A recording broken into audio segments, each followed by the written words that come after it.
They say power reveals character, but humiliation tests it. When billionaire CEO Evelyn Cross publicly mocked a quiet gatekeeper in front of her entire executive team, she thought she knew exactly who he was. Invisible, irrelevant, beneath her. She was wrong. What she didn't know was that the single father in a maintenance uniform had once kept nations alive under fire, that his calloused hands held skills her million-dollar engineers couldn't match, and that her cruelty would cost her everything she thought mattered. This is the story of how one brutal moment shattered two lives and rebuilt them into something neither expected. Stay until the end, hit that like button, and comment your city so I can see how far this story travels. The 73rd floor of Crosstech Tower smelled like ambition, leather, expensive coffee, and the faint metallic tang of panic that only billion-dollar disasters could produce. Evelyn Cross stood at the head of the obsidian conference table, her Louboutin heels clicking against Italian marble as she paced. Outside the floor-to-ceiling windows, the city sprawled beneath her like a conquered kingdom. Inside, her executive team sat rigid in their chairs, tablets glowing, faces pale. "Explain it again," Evelyn said, her voice cold enough to frost the glass. Slowly this time, as if I'm not the person who built this company from 23 employees to a $20 billion valuation. Marcus Chen, her chief technology officer, swallowed hard. His tie was loosened, the first sign of weakness she'd seen from him in 3 years. The server architecture is collapsing. We have redundancy protocols, but something's bypassing them. Every backup is failing simultaneously. If we can't stabilize the core systems he glanced at his watch. 4 hours and 17 minutes, we lose everything, the entire global launch. Client data across 47 countries, financial records. Everything. Everything, Evelyn repeated, letting the word hang in the air like a blade.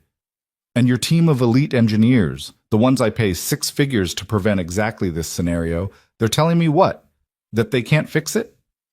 We're trying everything. Trying. Evelyn's laugh was sharp. I don't pay for trying, Marcus. I pay for results. This launch represents 18 months of development and $300 million in capital investment.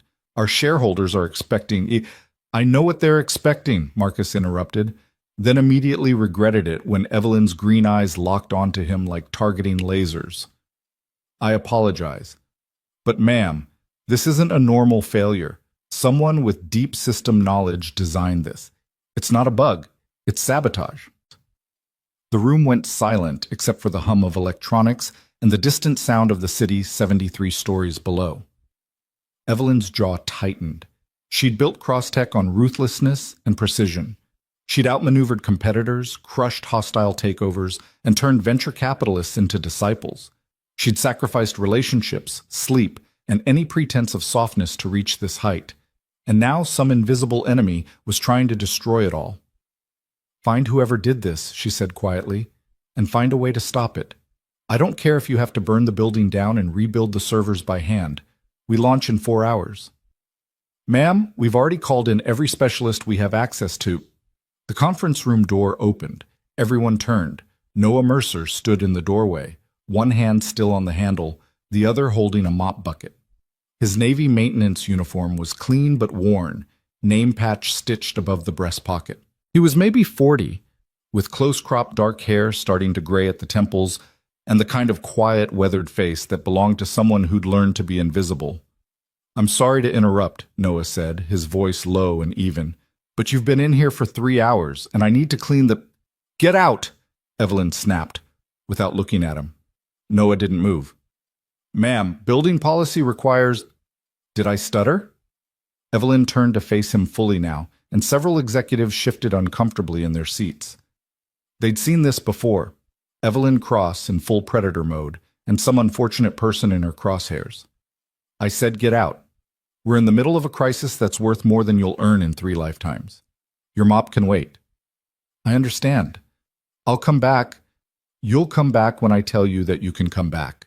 Evelyn's voice rose. Do you have any idea what's happening right now? Do you even understand what this company does? Noah's expression didn't change. I know you're under pressure, ma'am. I'll leave you to it. He started to back out of the room. Wait! The word came out sharp as a gunshot. Noah paused.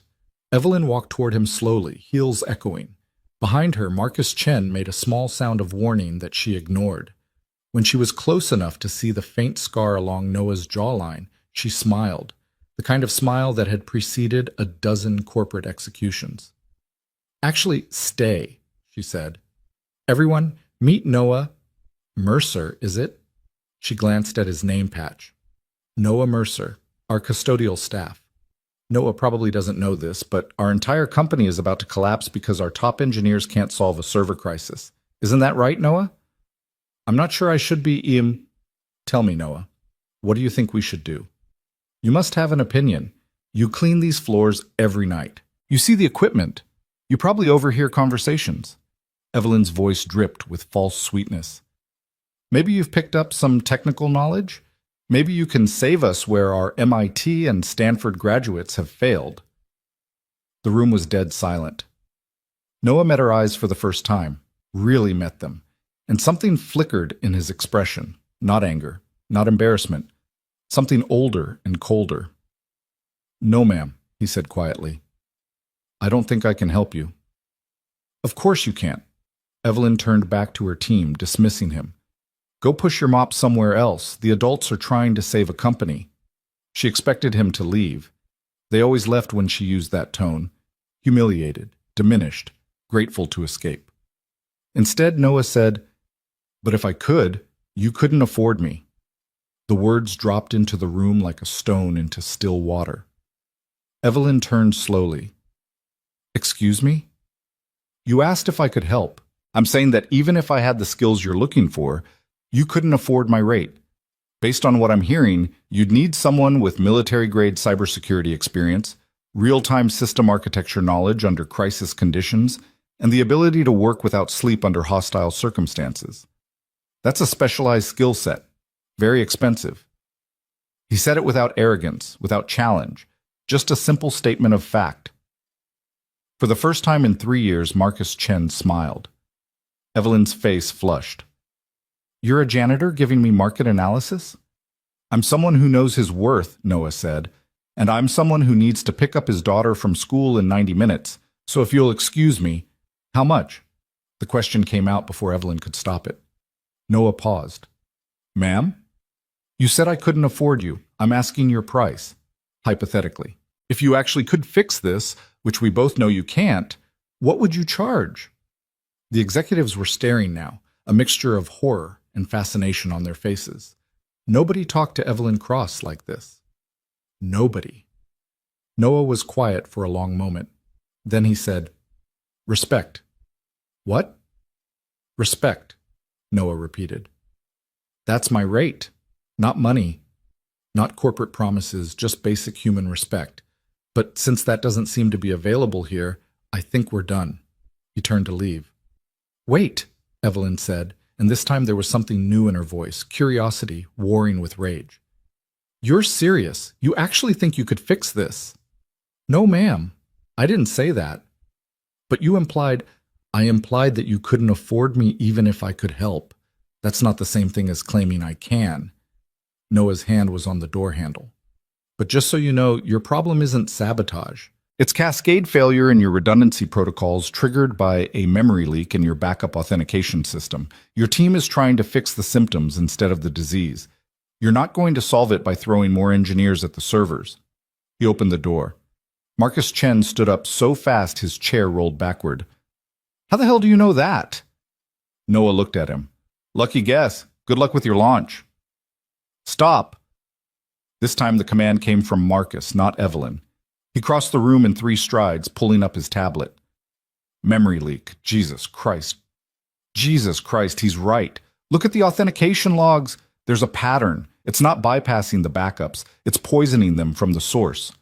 Every time we restore, we're reintroducing the error. The room exploded into motion. Engineers crowding around Marcus, voices rising, screens lighting up. Evelyn stood frozen, watching Noah. "Who are you?" she asked. "Someone who's about to be late picking up his daughter," Noah said. "Good night, ma'am." "Wait." Evelyn crossed the room, placed herself between Noah and the door. Up close, she could see details she'd missed before. The lean, efficient build under the uniform, The watchful stillness in his eyes, the faint chemical burns on his knuckles that spoke of some past life involving very different work. You diagnosed that in 30 seconds. I overheard enough to make an educated guess. Nobody makes that guess, not without serious background knowledge. Evelyn's mind was racing now, putting pieces together. Marcus, pull his file, HR records, background check, everything. Ma'am, I really don't think... Now, Marcus. Marcus tapped his tablet, pulling up the HR database. Mercer, Noah, hired 14 months ago through an outside contractor. Minimal background information. Previous employment listed as private security. References check out but are sparse. Private security, Evelyn repeated. She looked at Noah again, seeing him differently now. The way he stood, balanced, ready. The way his eyes tracked movement in the room. The careful control in every gesture. Military? Noah said nothing. You're military, or were. What branch? Ma'am, my daughter. Answer the question. Something hardened in Noah's expression. I don't work for you beyond my contracted custodial duties. I don't answer your questions beyond what my employment requires. And right now my employment requires me to leave this room so you can handle your crisis. He moved toward the door. Evelyn didn't stop him this time, but she called after him. I'll pay you. Triple rate. No, 10 times your custodial salary, just for tonight. Fix this problem. Noah paused with his hand on the door. I told you my rate. Respect, yes. Fine. You have it. Do I? Noah looked back at her, and there was something devastating in the simplicity of the question. Because 5 minutes ago you called me someone who couldn't understand what your company does. You dismissed me in front of your team. You used me as a prop to make yourself feel powerful. That's not respect, Ms. Cross. That's cruelty, disguised as leadership. The words hit like physical blows. So thank you, Noah continued quietly. But no, my daughter's school concert starts at 7. She's singing a solo. I've been practicing with her for 3 weeks. I'm not going to miss that for any amount of money, and I'm definitely not going to miss it to bail out someone who thinks basic human decency is beneath her. He left.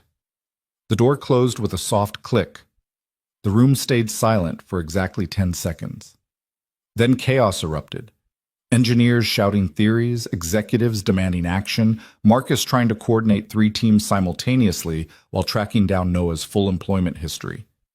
But Evelyn stood motionless, staring at the closed door. Nobody had ever spoken to her like that.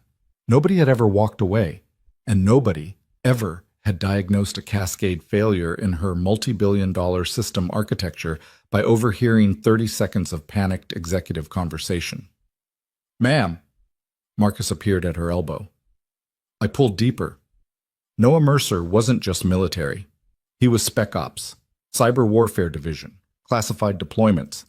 He has clearance levels that took me 3 backdoor searches just to confirm exist.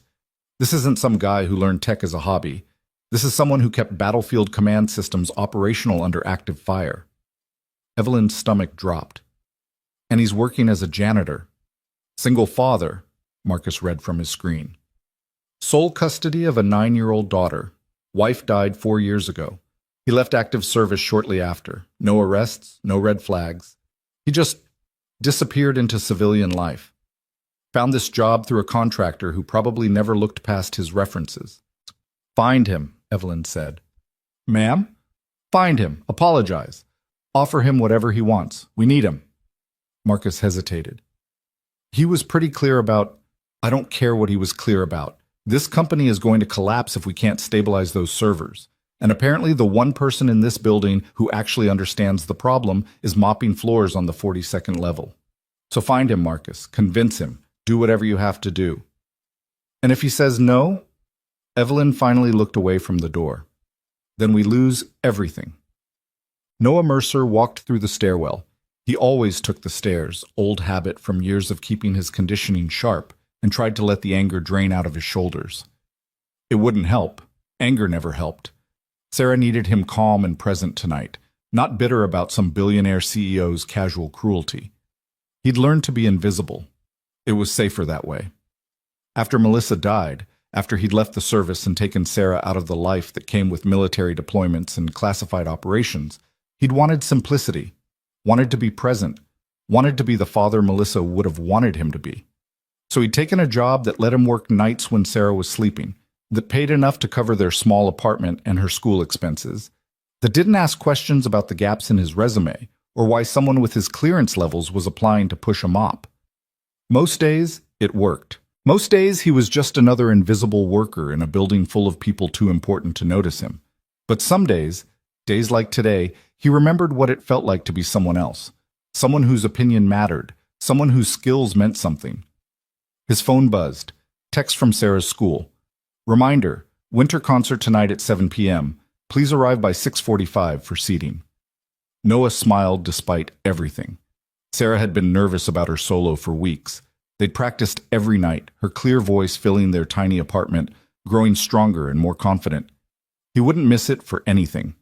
He pushed through the stairwell door on 42, grabbed his custodial cart, and, "Mr. Mercer." Noah turned. Marcus Chen stood in the hallway, tablet in hand, looking exhausted and desperate. "We need to talk. I'm off the clock in 15 minutes.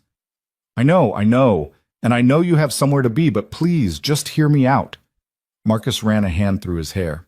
"That diagnosis you gave? Memory leak and the backup authentication? You were right. We're tracking it now. But it's worse than we thought. The leak has been introducing errors for weeks. Every backup we have is compromised. We're not just fighting a system failure, we're fighting systematic corruption of our entire data architecture." "That's unfortunate," Noah said carefully, "but it's not my problem." "It could be, if you wanted it to be." Marcus stepped closer. "Look, I pulled your file. I know who you are, or who you were. Captain Noah Mercer, 4th Cyber Battalion, multiple combat deployments, commendations I don't even have clearance to read about. You didn't just overhear that problem. You lived that problem. You've dealt with exactly this scenario under conditions that would make our current crisis look like a practice drill." Noah said nothing. "My boss was out of line up there," Marcus continued. "Way out of line. She knows it. I know it. But she's also right that we're in serious trouble. And you're right that we can't afford you, not if we're being honest about what your skills are actually worth. But I'm asking anyway. Not because of the company. Because there are 47,000 employees worldwide who are going to lose their jobs if this launch fails. There are millions of users who are going to lose data they can't get back. There are—" "Stop," Noah said quietly. "I know the stakes. I always know the stakes." "Then help us." Noah looked at his watch. 6:07 p.m. Sarah's concert was at 7. It was a 15-minute drive to her school, plus time to park, find his seat. If he left right now, he'd be cutting it close. If he stayed— "I can't," he said. "I made a promise." "To your daughter," Marcus said. "I know. I read that in your file too, and I respect that. I have 2 kids myself. I get it." "Then you understand why the answer is no." "I do. But I'm asking anyway." Marcus pulled out his phone, tapped the screen, and held it up. It showed a video call. Someone in the office, holding the phone toward a group of people working frantically at servers, faces illuminated by screen glow, exhaustion and fear visible even through the small screen. "These are good people, Mr. Mercer. Brilliant people. They're doing everything they know how to do. It's not enough." Noah watched the screen for a long moment, saw the chaos he recognized from a dozen deployments. Intelligent people pushed beyond their capacity, making mistakes born of panic, fighting a battle they didn't have the training to win. "The memory leak," he said. "It's in the authentication tokens, but that's not the root cause. Check your certificate renewal protocols. Someone introduced a backdoor during a routine security update, probably 6, maybe 8 weeks ago. It's designed to degrade slowly so you wouldn't notice until it was too late. You need to isolate the certificate authority, flush the entire authentication chain, and rebuild from your pre-compromised backup. You have 72 hours of clean backup before the leak started. Use that as your foundation." Marcus was typing frantically. "Isolate the certificate authority, flush authentication chain, rebuild from which backup specifically?" "October 14th, Noah said, "before your last security audit. That's your clean snapshot. Everything after that is suspect." "Jesus," Marcus looked up. "You can see all this from a 30-second conversation?" "I can see the pattern. I've seen it before. in different systems under different circumstances. The execution is clever, but the methodology is familiar. Noah checked his watch again. 6:11. That should get your team started. If they work fast and don't make mistakes, they might stabilize the core systems before the launch window closes. Might isn't good enough. It's what you've got. Mr. Mercer, Noah, please come upstairs, walk us through it. Make sure we do it right. I told you why I can't. Then let me offer something else. Marcus lowered his voice. What if I told you that your daughter's school concert doesn't start until 7:30, not 7? That the message you got was wrong. I checked with the school after I pulled your file. You have more time than you think. Noah stared at him. You called Sarah's school? I called a lot of places in the last 20 minutes. Marcus didn't look apologetic. And yes, that was invasive and probably inappropriate, but I'm trying to save 47,000 jobs, and you're the only person I've met tonight who actually understands what's happening. So yes, I made some calls. And yes, you have time. Not much, but enough. Noah's jaw tightened. The anger was back, hot and familiar. You had no right. I know. I'm sorry. But I'm also not sorry, because if I hadn't made those calls, you'd be leaving right now thinking you were about to miss your daughter's concert when you actually have almost 90 minutes, which means you could spare 30 minutes upstairs, help us avoid complete disaster, and still make it to that school with time to spare. For a long moment, Noah didn't move. Then he said, if I miss that concert because of this, there isn't enough money in your company to pay what I'll cost you. Are we clear? Crystal. And I work alone. I don't want your engineers second-guessing me or asking questions. I don't want managers hovering. I fix it my way, and everyone else stays out of my path. Done. And when this is over, Ms. Cross apologizes. Publicly, in front of the same team she humiliated me in front of. Marcus hesitated. I can't promise that. Evelyn doesn't apologize. It's kind of her thing. Then she'll learn a new thing, Noah said, because that's my rate, not money. Respect. Starting with an acknowledgement that what she did up there was wrong. I'll do my best. Your best isn't good enough. Get me her word or I walk. Marcus pulled out his phone, typed rapidly, and waited. 10 seconds later, it buzzed. He read the screen, then looked up. She agrees. Fix this, and she'll apologize in front of the full executive team. In writing. Are you kidding? Do I look like I'm kidding? Marcus sighed, typed again, and waited. Another buzz. Fine. In writing. Formal apology, delivered in front of witnesses. Is there anything else, or can we actually start saving this company now? Noah grabbed his cart, pushed it into the utility closet, and stripped off his maintenance uniform. Underneath, he wore a plain black t-shirt and tactical pants. Old habits died hard. Take me to the server room. And Marcus? Yeah? If your boss tries that condescending act again while I'm working, I'm gone. I don't care if the building is actively on fire. Understood? Understood. They took the elevator up in silence. Noah used the time to center himself, pushing away the anger and the resentment and focusing on the problem. It was what he'd been trained to do. Compartmentalize, prioritize, execute. Feelings could wait.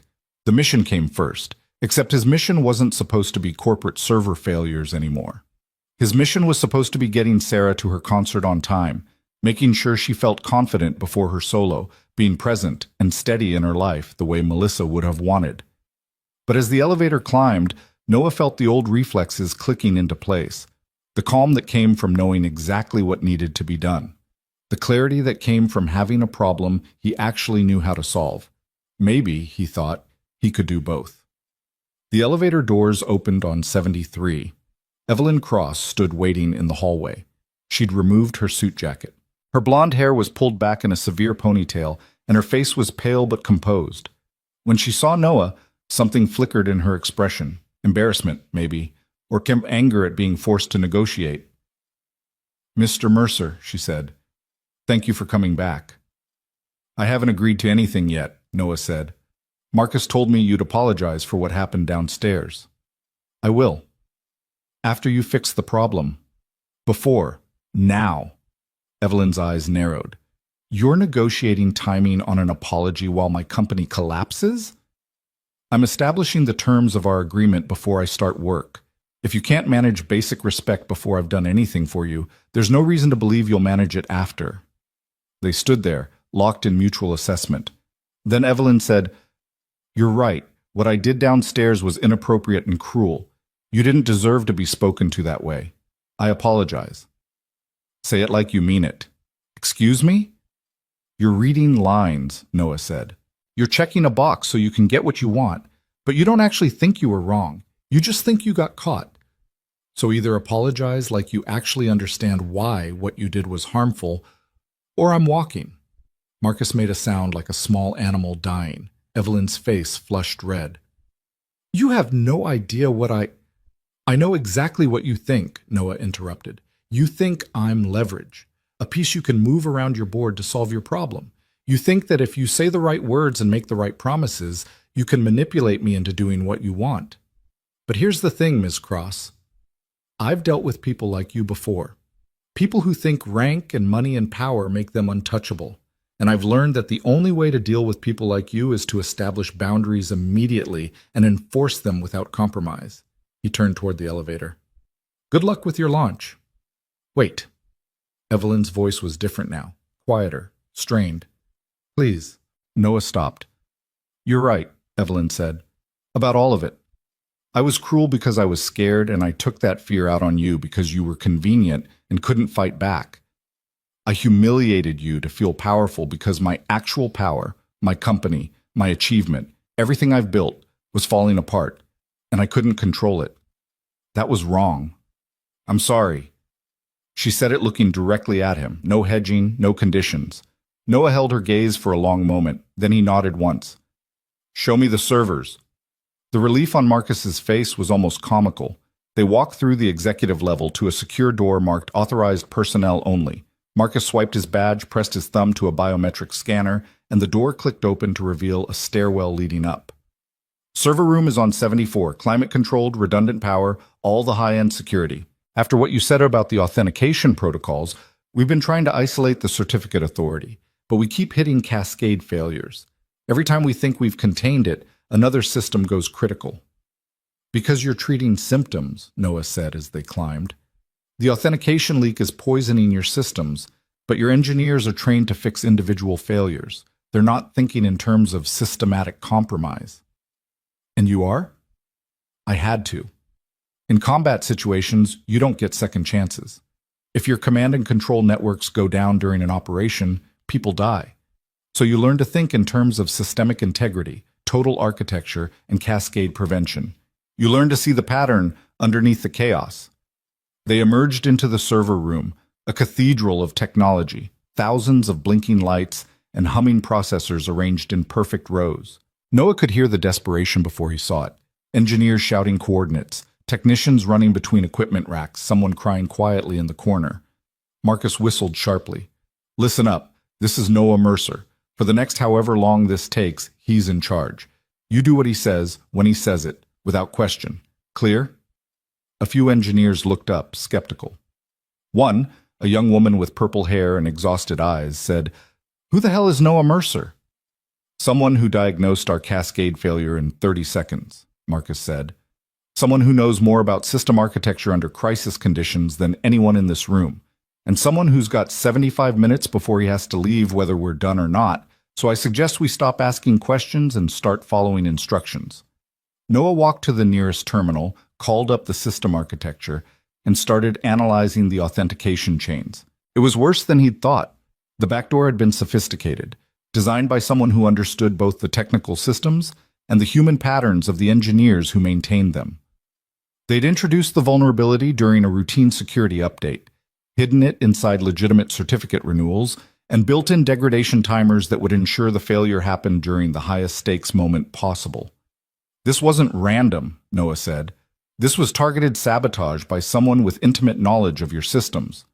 Evelyn, who'd followed them up, went very still. "What?" "Whoever did this knew your launch schedule, knew your backup protocols, knew exactly where to inject the failure to cause maximum damage." Noah pulled up authentication logs, traced the certificate chain, and found the insertion point. There. October 16th, 2:37 a.m. Someone with administrative access uploaded a compromised security patch disguised as a routine update. It's been degrading your systems ever since. October 16th, Marcus breathed. That was our quarterly security audit. We had 6 external contractors working that night along with our internal team. Then you've got 6 suspects, Noah said. But that's your problem to solve later.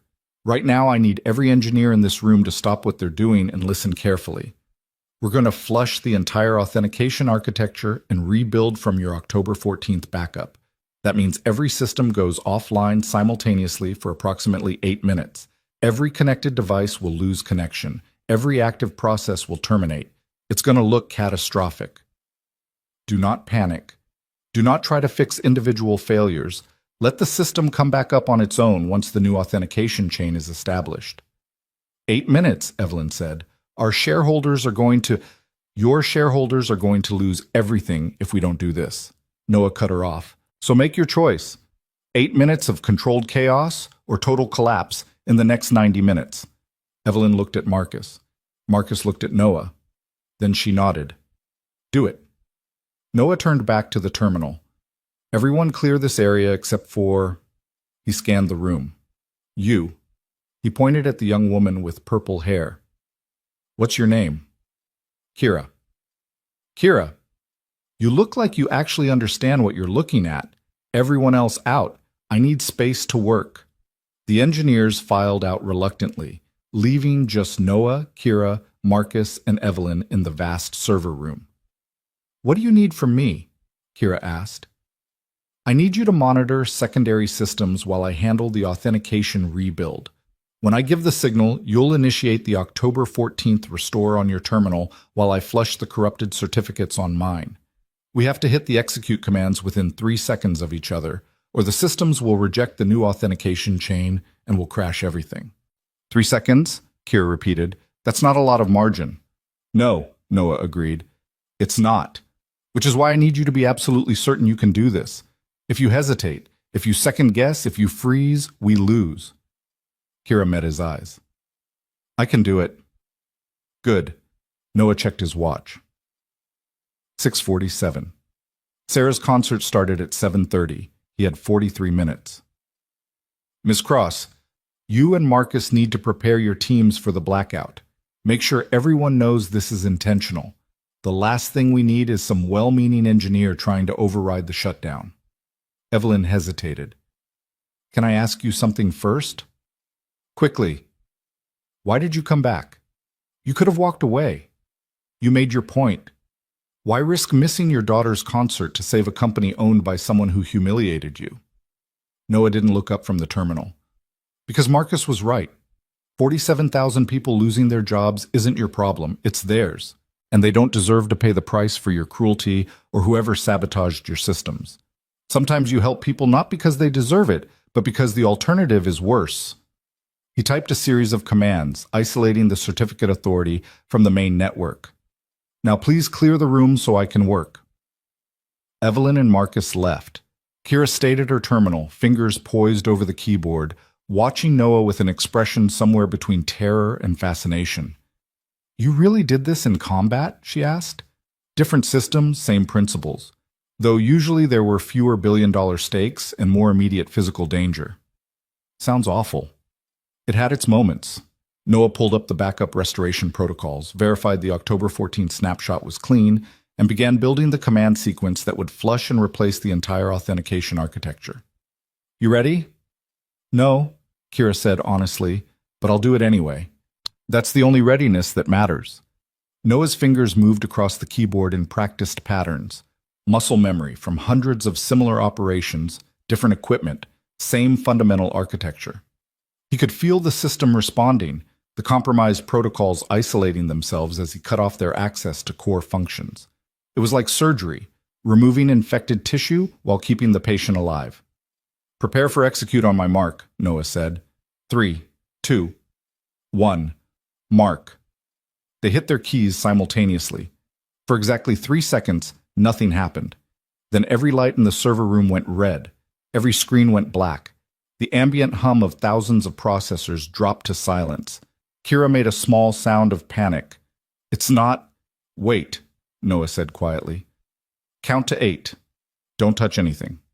They counted together, watching the dead screens. 8 seconds felt like 8 hours. Then, somewhere deep in the server racks, something clicked.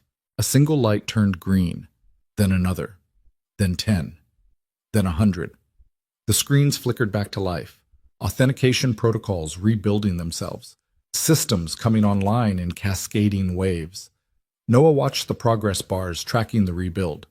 Come on, come on. 90 seconds later, the last system authenticated. Every light was green. Kira let out a breath that was half laugh, half sob. Holy shit. Holy shit, it worked. Check the authentication chains, Noah said. Make sure they're clean. Kira's fingers flew over her keyboard. All green. Authentication stable. Certificate authority responding normally. Backup protocols verified clean. Jesus Christ, we did it. Noah allowed himself exactly 3 seconds of satisfaction. Then he checked his watch. 7:02. He had 28 minutes to make it across town. Marcus burst back into the server room, tablet in hand, eyes wide. Primary systems are back online, secondary systems responding. Data integrity checks they're all passing. You actually did it. Kira helped, Noah said, already moving toward the door. Make sure you pay her more, and check your system access logs for October 16th. Whoever planted that back door needs to be identified before they try again. Wait, where are you going? I told you, my daughter's concert. But we need to debrief, document what you did, make sure you have Kira. She understands what we did. She can explain it to your team. Noah was at the door now, moving with the purposeful speed of someone who'd calculated timing down to the second. And Ms. Cross has my contact information if there are follow-up questions. Evelyn appeared in the doorway, blocking his path. Mr. Mercer, we need to discuss compensation. What you just did saved. We already discussed my rate, Noah said. You apologized. That was the deal. But surely you'll accept. I don't want your money, Ms. Cross. I want to watch my daughter sing. Now please move. She moved. Noah walked past her, through the executive level, to the elevator. He hit the button for the ground floor, and as the doors began to close, he heard Evelyn call out, "Thank you." He didn't respond. The doors closed. The elevator descended in silence. 73 floors to freedom. At ground level, Noah exited through the main lobby, marble and glass and the carefully cultivated perfection of corporate success, and burst into the parking garage at a run. His car was old, reliable, paid off. He'd bought it specifically because it was invisible, the kind of vehicle nobody looked at twice. He made it to Sarah's school at 7:24, found a parking space at 7:26. Walked into the auditorium at 7:28 just as the lights were dimming for the performance. Sarah saw him from backstage. He could see her peeking through the curtain, scanning the audience. When their eyes met, her entire face lit up with relief and joy. She waved, barely containing her excitement. Noah waved back, found his seat, and for the first time in hours, allowed himself to breathe. Whatever happened at Crosstech Tower didn't matter anymore. What mattered was here, now, watching his daughter prepare to sing in front of her whole school. What mattered was keeping the promise. The curtain rose. Sarah walked onto the stage with 20 other fourth graders, her choir dress neat, her hair carefully braided, her hands clasped nervously in front of her. The music started, and Sarah sang, her voice clear and strong, exactly the way they'd practiced. Noah felt tears burning in his eyes, gratitude and pride and the bittersweet joy of knowing Melissa should have been here too, should have heard this, should have seen their daughter becoming exactly the person they'd hoped she'd become. But she wasn't here. So Noah sat in that dark auditorium and held the moment for both of them, recording it in memory the way he'd learned to record everything important now, fully, completely, with absolute presence. When Sarah hit the final note of her solo, the applause was thunderous. She found Noah's eyes again in the crowd, searching for approval. He gave her a thumbs up, and she grinned so wide it looked like her face might split. After the concert, standing outside the school in the cool December evening, Sarah ran up and threw her arms around his waist. "Did you see? Did you hear? I didn't mess up even once." "You were perfect," Noah said, hugging her back. "Absolutely perfect. Your mom would have been so proud. I wish she could have been here. Me too, sweetheart. Me too. They walked to the car hand in hand, Sarah chattering about the performance, about her friends, about the cookies the PTA had brought for afterward.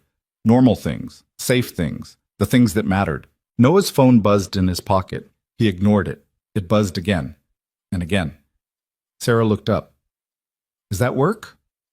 Probably, but it's not important. You can check it. I don't mind. Noah hesitated, then pulled out his phone. 7 messages from Marcus, 3 from Evelyn directly, and 1 from a number he didn't recognize. He opened the last one first.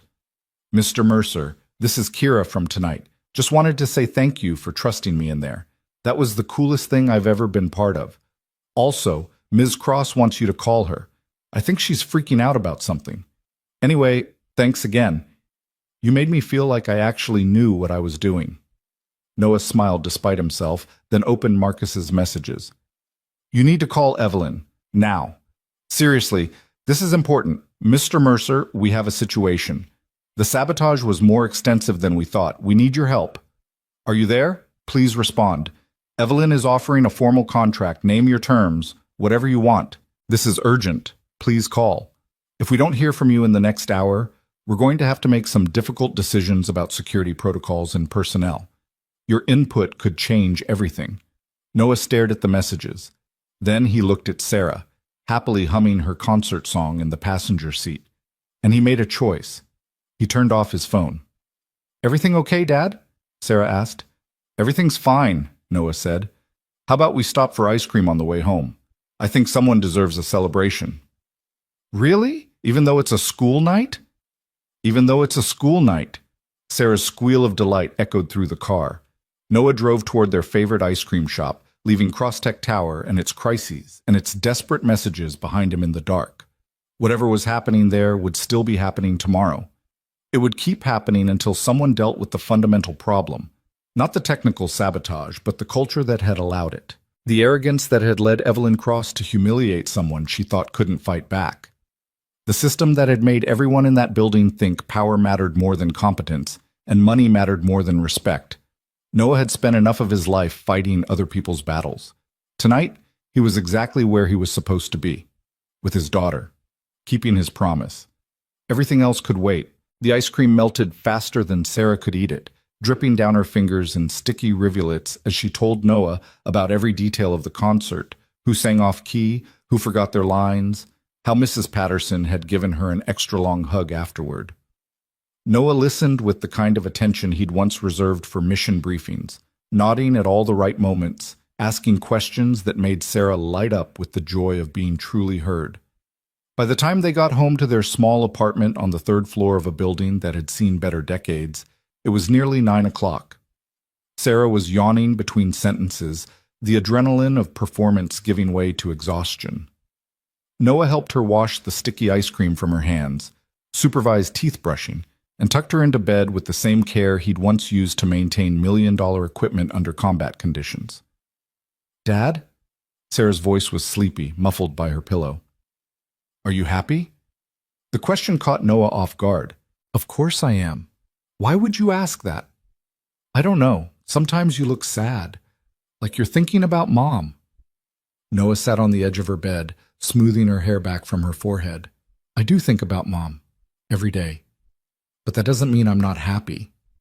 You make me happy, sweetheart, every single day. Even when I mess up my math homework? Especially then, because it means I get to help you figure it out. He kissed her forehead. Get some sleep. School tomorrow. Love you, Dad. Love you too. Noah turned off her light, left her door cracked open the way she liked it, and walked to the kitchen.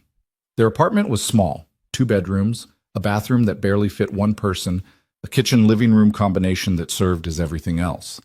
But it was clean, safe, and theirs. No deployment schedules, no classified briefings, no wondering if today would be the day something went catastrophically wrong. He made coffee because sleep wasn't coming anytime soon and turned his phone back on. 23 messages. Marcus, Evelyn, Kira, and now several numbers he didn't recognize. He read through them chronologically, watching the crisis unfold in digital fragments. From Marcus at 8:47 p.m., We found the source, one of our contractors, guy named David Brennan. He's been selling corporate secrets for 18 months. Your fix exposed his access patterns. Security is handling it, but we need you to review the full system architecture. There could be other vulnerabilities we haven't found. From Evelyn at 9:15 p.m. Mr. Mercer, I understand you have priorities outside this company, but what you did tonight was extraordinary. I'm prepared to offer you a position as our chief security consultant at whatever salary you name. Please call me. From Kira at 9:33 p.m. Hey, so things got weird after you left. Ms. Cross has been asking everyone questions about you. I think she's trying to understand why you just walked away. Anyway, thought you should know. From an unknown number at 9:58 p.m. This is David Brennan. You ruined 18 months of work tonight. I know who you are, Noah Mercer. I know where you live. That was a mistake. Noah read the last message 3 times. Then he stood, walked to Sarah's room, and checked that her window was locked. Checked the front door. Checked the fire escape access. Old habits, old protocols, the same rituals he'd performed in a dozen different cities when the work had been dangerous and the enemies real. He texted Marcus. Received a threat from David Brennan. Forward this to your security team and local police, taking precautions. The response came back in seconds. Jesus Christ. We have him in custody, but he made bail an hour ago. I'm calling SFPD now. Do you need protection? Noah considered it. Protection meant official involvement. It meant questions about his background, possibly triggering reviews of his classified service record. It meant making Sarah's life complicated when it was finally blessedly simple. No. But keep me informed. If he makes contact again, I want to know immediately. He set the phone down, poured his coffee, and stood at the kitchen window looking out at the city lights. This was why he'd left the service. This was why he'd taken a job pushing a mop in a building full of people who looked through him like he was invisible. Because the alternative was this: threats, danger, the constant calculation of risk and response. But as he stood there, coffee cooling in his hands, Noah felt something else stirring beneath the concern. Something he hadn't felt in 4 years. The old clarity. The sense of purpose that came from having a problem that actually mattered. Skills that were actually useful. A fight that was actually worth fighting. He'd spent 4 years being invisible by choice. Maybe it was time to stop. His phone rang. Evelyn Cross, according to the caller ID. Noah almost didn't answer, but something about the late hour, the persistence, the memory of her voice when she'd actually apologized, not the corporate performance, but the real moment of honesty, made him pick up. Miss Cross, Mr. Mercer, thank you for answering. Her voice was tight with stress. I assume you've seen the messages about David Brennan. I have. Our security team is coordinating with police. He won't get anywhere near you or your daughter. You have my word on that. Your word doesn't mean much against someone with 18 months of corporate secrets and a grudge, Noah said, but I appreciate the sentiment. It's not sentiment, it's responsibility. You helped us tonight. That makes what happens to you my concern. She paused. Can we meet? Tomorrow morning? There are things I need to discuss with you that shouldn't happen over the phone. I work tomorrow night. Sarah has school. Before school then. 7 a.m. There's a coffee shop called Meridian 3 blocks from your apartment. I checked. It opens at 6:30. Noah felt a chill that had nothing to do with the temperature. You know where I live. I know a lot of things now that I didn't know 12 hours ago, including that you have every reason not to trust me, but I'm asking you to anyway. 7 a.m., Mr. Mercer. Please. She hung up before he could respond. Noah stood in his kitchen, phone in hand, and tried to remember the last time someone had unsettled him this completely. Evelyn Cross was dangerous in ways that had nothing to do with physical threats. She was smart, ruthless, and clearly accustomed to getting what she wanted. The fact that she'd researched his address, his daughter's schedule, his entire life in the span of a few hours said everything about how she operated. But it also said she was serious. And if David Brennan was actually a threat, Noah needed to know what Crosstech's security team had found. He texted back, 7 a.m., don't be late. The response was immediate, I'm never late. Noah finished his coffee, checked the locks one more time, and tried to sleep. It didn't work. By 4 a.m., he gave up, went for a run in the pre-dawn darkness, came back and showered, got Sarah up and ready for school, and walked her to the bus stop by 6:45. She was still half asleep, leaning against his side as they waited. "You okay, Dad? You seem tense." "Just didn't sleep well. Concert excitement." Sarah smiled up at him. "Best night ever." "Yeah," Noah agreed. "It really was." The bus came.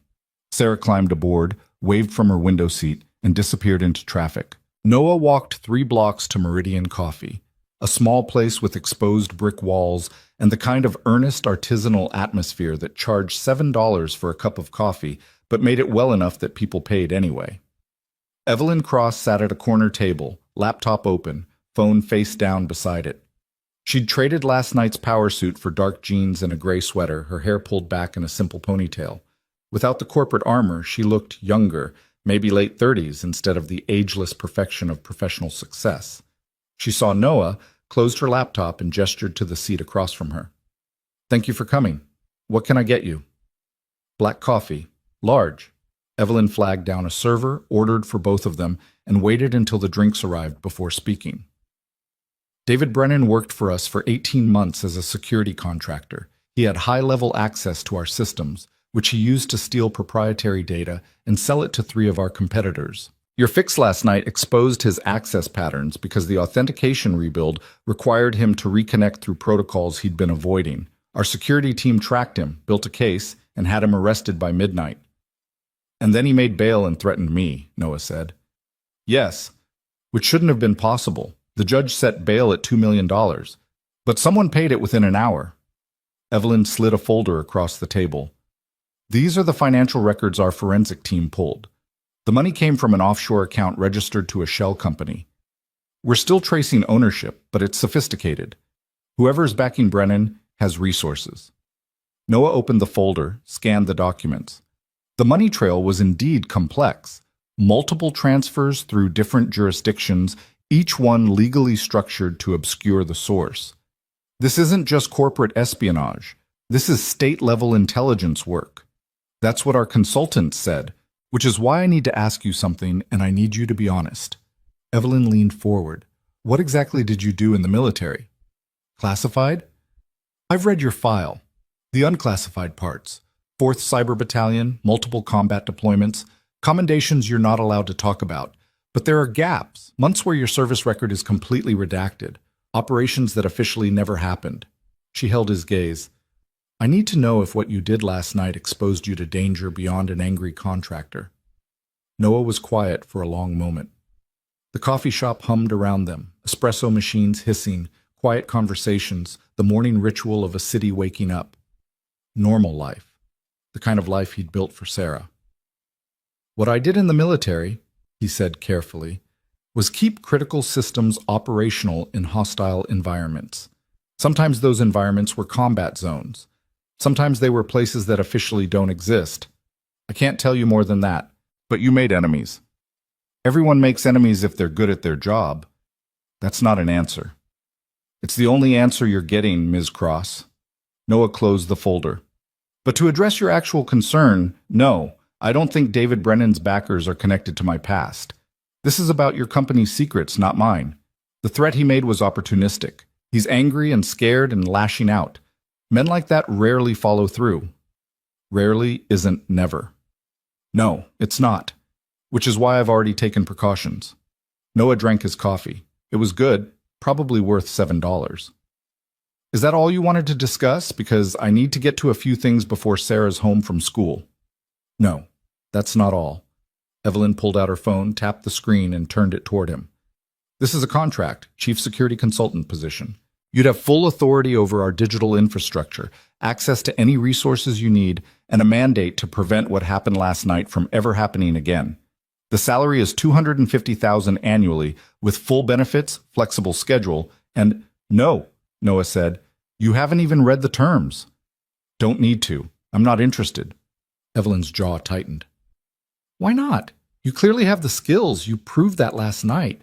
And the money would be irrelevant if it meant missing another one of Sarah's concerts, or her soccer games, or just being there when she needs me." Noah set down his coffee cup. "I appreciate the offer, but I left that life for a reason. I'm not going back." "This isn't that life. This is a civilian position with a tech company." with state-level intelligence threats, contractors who make bail through offshore accounts, and the kind of pressure that turns regular people into David Brennans. Noah shook his head. You're not offering me a job, Ms. Cross. You're offering me a return to the thing I sacrificed everything to escape. So thank you, but no. He stood to leave. What if I could guarantee Sarah's safety? Evelyn said quickly. What if part of the package included private security, monitored residence, everything you'd need to ensure she's protected? Noah turned back slowly. You're offering to put surveillance on my daughter? I'm offering to make sure David Brennan's threats stay threats. To make sure whoever is backing him knows that touching you or your family would be the most expensive mistake they ever made. By making us prisoners in our own lives. By surrounding Sarah with security she doesn't need and shouldn't have to think about. Noah's voice was very quiet, very controlled. My daughter has already lost her mother. I've spent 4 years trying to give her a normal childhood despite that. I'm not going to trade her sense of safety for your company's peace of mind. Then what do you want? Evelyn stood too, frustration breaking through her professional composure. You have skills that could save us millions. You could prevent future breaches, protect 47,000 employees, make a real difference. But instead you'd rather push a mop and pretend you're not capable of more. I'm capable of being Sarah's father, Noah said. That's more important than anything your company needs from me. That's not... I didn't mean... Evelyn stopped, visibly recalibrating. I'm sorry, that came out wrong. No, it came out honest. You think what I'm doing now is beneath me. You think I'm wasting my potential hiding in a custodial uniform. But here's what you don't understand, Ms. Cross. I'm not hiding. I'm choosing. I'm choosing to be present for my daughter. I'm choosing to have a life that doesn't require a security detail or classified briefings or wondering if today's the day some ghost from my past comes calling. Those are choices, not limitations. He walked toward the door. Wait. Evelyn's voice was different now, uncertain, almost vulnerable. I'm doing this wrong. I know I am. But I don't know how else to do it. I've spent my entire adult life building this company. It's the only thing I know how to be good at. And last night, watching you work, seeing the way you handled that crisis with complete calm while my entire team fell apart, it made me realize how much I don't know, how much I've been operating on arrogance and assumptions instead of actual competence. Noah paused with his hand on the door. You called me cruel, Evelyn continued. You were right. I've been cruel because I thought it was strength. I've been ruthless because I thought it was leadership. And last night, when you walked away from my money and my offers and my attempts at manipulation, you showed me what actual strength looks like. I want to learn that. I need to learn that. But I don't know how without your help. Noah turned around. You're asking me to teach you to be a better person? I'm asking you to teach me to be a better leader. To show me how someone with your skills and your background chooses to be present instead of powerful. To help me understand how you separated your worth from your work. She met his eyes. And yes, in the process, to keep my company from falling apart and my employees from losing everything. But mostly the first part. For a long moment, Noah didn't speak. Then he said, 3 conditions. Name them. 1. I work part-time, flexible hours, and only when it doesn't conflict with Sarah's schedule. I'm not negotiating on this. Agreed. 2. I'm a consultant, not an employee. I advise, I identify problems, I recommend solutions. But I don't get pulled into corporate politics, board meetings, or any of the performance theater that comes with executive positions. Agreed. 3. You stop trying to control me. No researching my address. No investigating my background beyond what I choose to share. No making decisions about my life without asking. You want to learn about actual strength? It starts with respecting boundaries. Evelyn flinched but nodded. Agreed. All 3 conditions. Should I have a lawyer draw up? Your word is enough. We'll start with a trial period, 1 month. If it works, we continue. If it doesn't, we part ways with no hard feelings. And the salary? Noah named a figure that made Evelyn blink. That's less than half what I was offering. It's what I need to cover Sarah's expenses and give us some security. I don't want more than that. More comes with expectations. Expectations come with obligations. I'm trying to keep my life simple. Evelyn extended her hand. Deal. Noah shook it, her grip firm and businesslike, and tried not to think about all the ways this could go wrong. About how stepping back into that world, even as a consultant, even part-time, meant opening doors he'd spent 4 years keeping closed.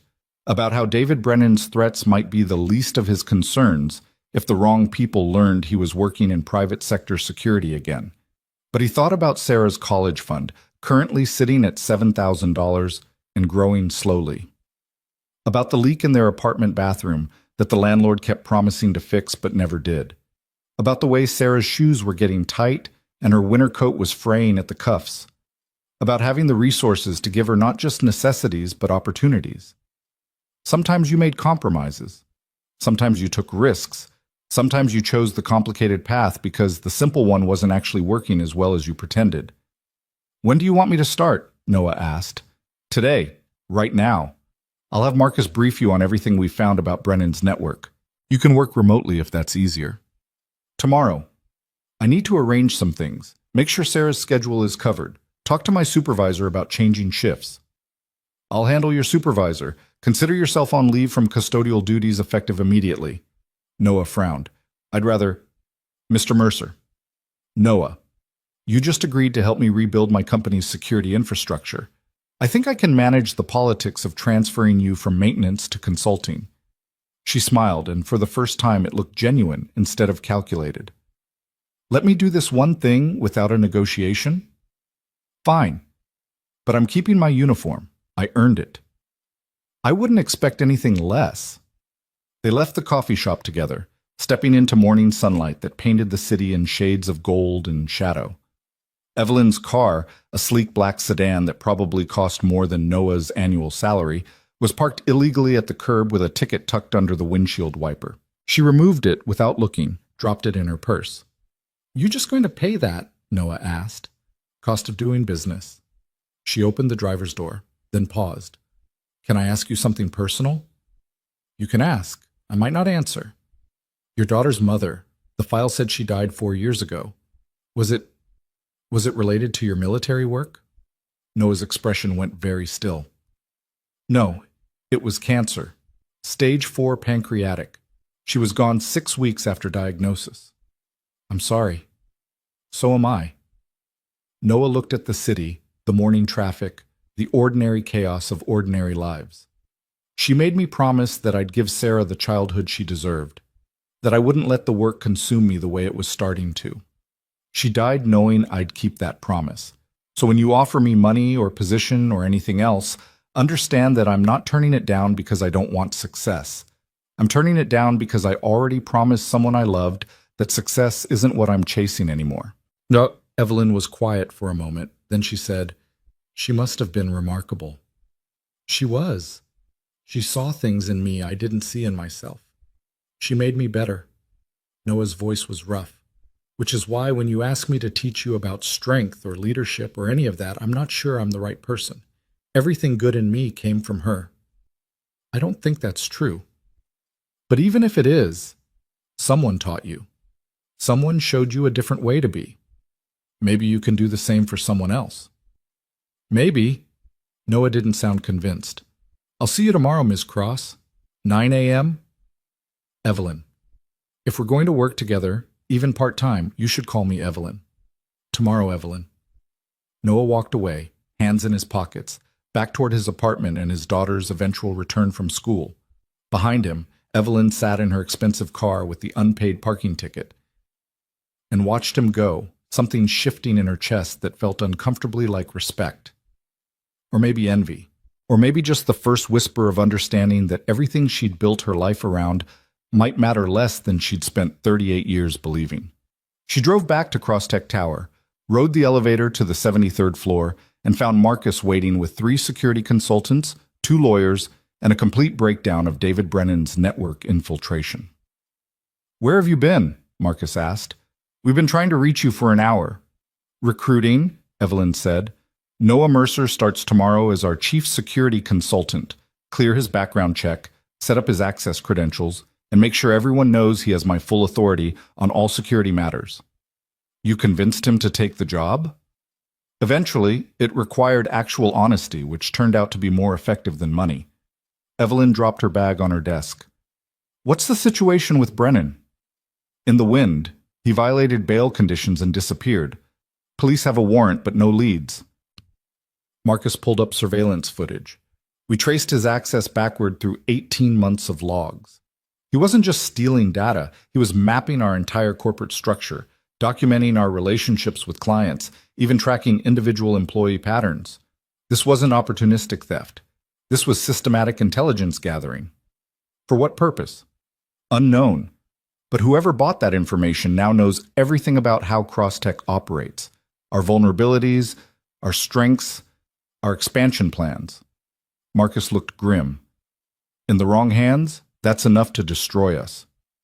Evelyn stared at the footage.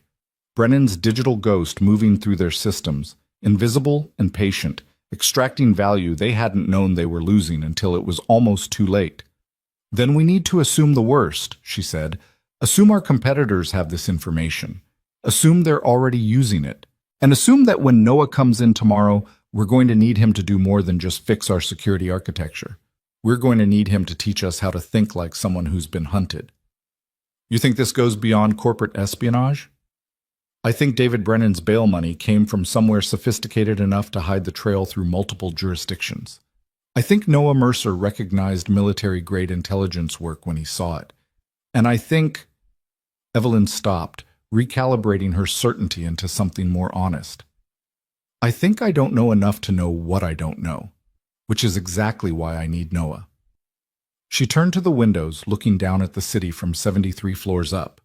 Somewhere down there, Noah was picking up his daughter from school, helping with homework, making dinner, living a life that had nothing to do with corporate towers or billion-dollar valuations.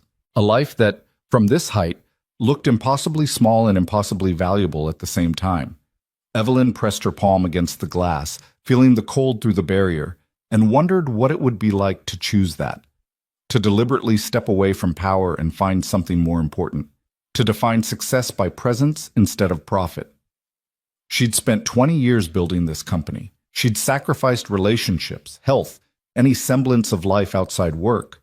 She'd become exactly what she'd set out to become. Powerful, feared, successful by every metric that mattered in the world she'd chosen. And yesterday, a man in a maintenance uniform had looked at all of it and called it cruelty. The worst part was that he'd been right. Get me everything we have on Noah Mercer, Evelyn said quietly. Everything legal, everything ethical. I want to understand who he was before he became who he is now. Because if I'm going to learn from him, I need to understand what he's already learned.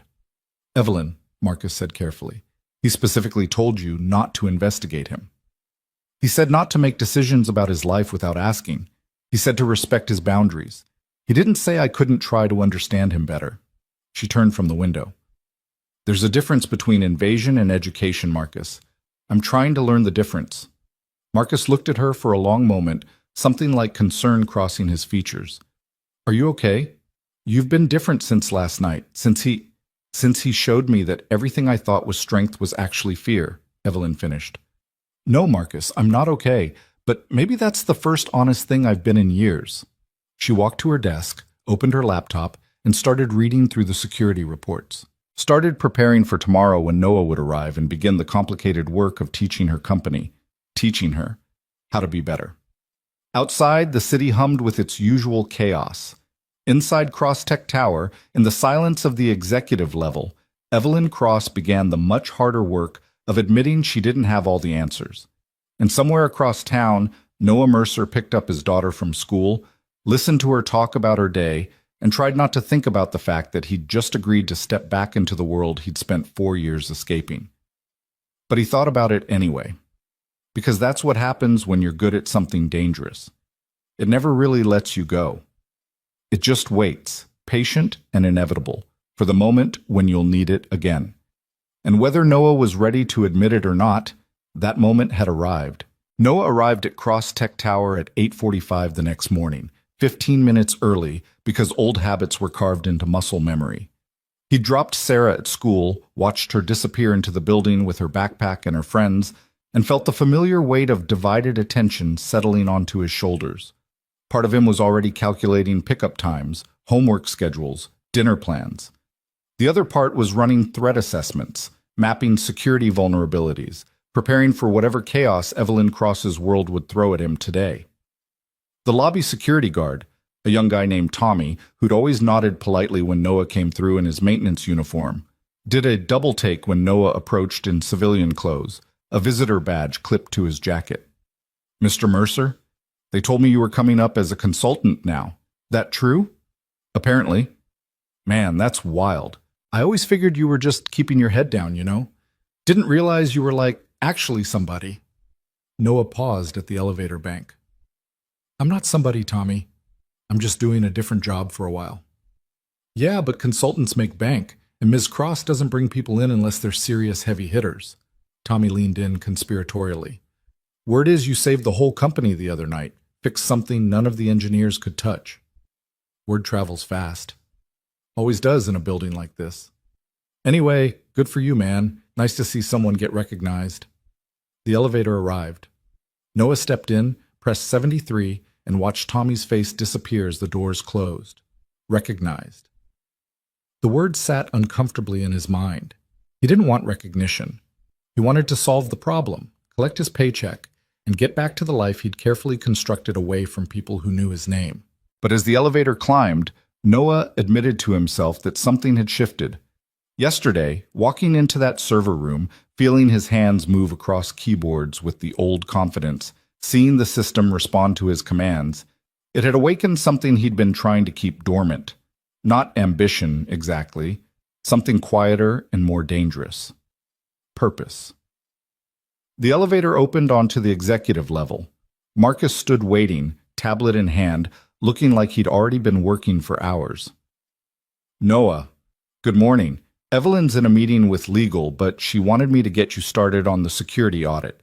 We've set you up in one of the conference rooms with full system access, and I need to see the physical security first," Noah interrupted. "Server rooms, access points, employee entry protocols. Digital security means nothing if someone can walk in with a USB drive and bypass everything." Marcus blinked. "Oh, right, that makes sense. Follow me." They spent the next 2 hours walking through Crosstech's security infrastructure, or what passed for it. Noah said very little, just observed, made notes on his phone, and felt his assessment of the company's vulnerabilities growing more alarming by the minute. The server room had biometric locks, but the maintenance access used standard keys that probably 20 people had copies of. The badge system logged entries, but nobody actually monitored the logs in real time. The backup generators had security cameras pointed at them, but the cameras themselves were on the same network as everything else, meaning anyone who compromised the digital systems could disable physical surveillance. "This is bad," Noah said finally, standing in the server room where he'd worked 2 nights ago. "This is really bad." "What do you mean? We have top-tier security. Cost us $3 million to install." "You have expensive security theater, but actual security requires integration, redundancy, and constant monitoring. You've got pieces of a system that don't talk to each other, protocols that assume good faith actors, and blind spots you could drive a truck through." Noah pulled up the access logs on his phone. Marcus had given him administrative credentials that morning. "Look at this. In the past week, you've had 47 instances of employees badging in after hours with no corresponding work authorization. Could be legitimate. Could also be someone using a copied badge to access systems when nobody's watching. You think we have another David Brennan? I think you have the conditions that create David Brennans. People with access they don't need, systems that aren't properly monitored, and a culture that prioritizes convenience over security." Noah looked at Marcus directly. How many people in this building could do what Brennan did if they wanted to? Marcus was quiet for a long moment. "I don't know." "Neither do I, which is exactly the problem." They were walking back toward the elevators when Noah's phone buzzed. Text from an unknown number. "Captain Mercer, it's been a long time. Congratulations on your new position. Let's hope you're as good at corporate security as you were at keeping our operations secret." Noah stopped walking. Marcus, a few steps ahead, turned back. "Everything okay?" "Yeah, just need to make a call. Give me a minute." "Sure, I'll be in the main conference room when you're ready." Marcus disappeared around the corner. Noah stood in the empty hallway, staring at the message, feeling ice water spread through his chest. V. Victoria Stern, Colonel Victoria Stern, who'd run black operations across 3 continents and knew more about Noah's classified service record than anyone currently breathing. She'd been his commanding officer during the worst deployments, the ones that officially never happened, the operations that carried consequences measured in dead bodies and international incidents. He hadn't heard from her in 4 years. Noah stepped into an empty office, closed the door, and called the number. It rang twice. Captain Mercer. Victoria's voice was exactly as he remembered, crisp, controlled, the kind of voice that gave orders during artillery fire and expected them to be followed. Or should I say Mr. Mercer now? I understand you've retired from the interesting work. Colonel Stern, how did you get this number? Please, you know better than to ask questions like that. He could hear the smile in her voice. I've been keeping tabs on you, Noah, making sure civilian life was treating you well. And it was, wasn't it? Right up until 2 nights ago when you decided to step back into the game. I fixed a server problem. That's not the game. You exposed a sophisticated intelligence operation embedded in a major tech company. You demonstrated capabilities that a lot of people would prefer stayed forgotten. That's absolutely the game, whether you want it to be or not. Noah's grip tightened on the phone. What do you want? To give you a warning. David Brennan wasn't working alone, and he wasn't working for corporate competitors. The people backing him have resources that make Crosstech look like a lemonade stand. They're going to be very interested in the man who dismantled 18 months of careful infiltration in one evening. Then they can be interested from a distance. I'm not going back to that life. You think you have a choice? Noah, you've always been brilliant but occasionally naive. You put yourself on the map. You demonstrated value. People who trade in valuable assets don't just let them walk away because they want to play house with their daughter. The mention of Sarah sent rage through Noah's careful control. If anyone touches my daughter, relax. Nobody's threatening your kid. I'm trying to help you, believe it or not. The people behind Brennan are called the Covenant. They're a collective of intelligence brokers, ex-agency, ex-military, the kind of people who know how wars actually work and who's really pulling the strings. They sell information to the highest bidder regardless of nationality or ideology, and they're very unhappy that you've exposed their operation. Then they shouldn't have gotten caught. Noah, I'm serious. These aren't amateurs. They've been operating for a decade without anyone getting close enough to identify them. And now you've cost them millions in lost revenue and compromised one of their assets. They're going to respond. Let them try. That's exactly what I'm afraid you'll say. Victoria sighed. Listen, I know you left the service because of Melissa. I know you wanted a clean break, a normal life for Sarah. I respect that. But the world doesn't stop having problems just because you decided to stop solving them. And right now, whether you like it or not, you're in the middle of something that's going to require your old skills. I don't work for you anymore, Colonel. I'm not asking you to work for me. I'm asking you to be smart. Watch your back. Keep your daughter safe. And if things get complicated, when they get complicated, remember that you're not alone. There are people who owe you favors from the old days. People who remember what you did in places that officially don't exist. Use them if you need to. I don't want their help. Pride's going to get you killed, Captain. I'm not a captain anymore. You'll always be a captain. That's not rank, that's character. You don't stop being who you are just because you change your uniform. Victoria's voice softened slightly. Take care of yourself, Noah.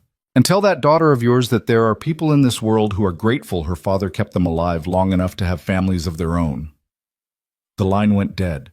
Noah stood in the empty office, phone in hand, trying to control the trembling in his fingers. The Covenant. He'd heard rumors during his service, whispers about a group that operated above national interests, selling secrets to whoever paid the most.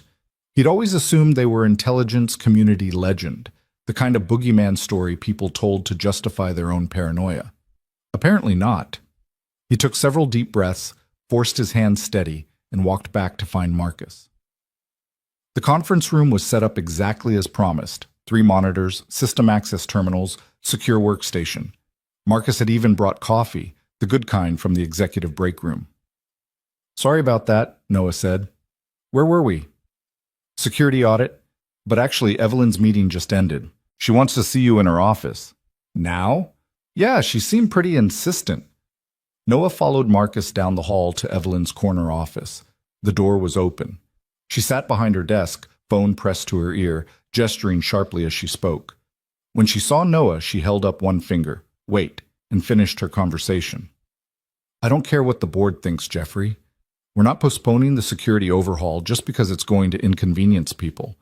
What happened 2 nights ago should never happen again, and if that means everyone in this building has to get used to new protocols, so be it. She listened for a moment, then cut him off. No more discussion. This is happening. Goodbye. She hung up, rubbed her temples, and looked at Noah. Please tell me you have good news. I have an accurate assessment of your security situation. Whether that's good news depends on your tolerance for bad news. That bad? Worse than you think. Better than it could be if we move fast. Noah sat down without being invited. You need a complete security overhaul. Physical and digital. New protocols for employee access. Real-time monitoring of all entry points. Segmented network architecture to prevent lateral movement if someone breaches the perimeter. It's going to be expensive, disruptive, and unpopular.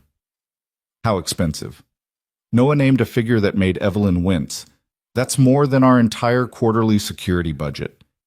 Then increase the budget. Because right now, you're one motivated insider away from losing everything again. David Brennan wasn't sophisticated.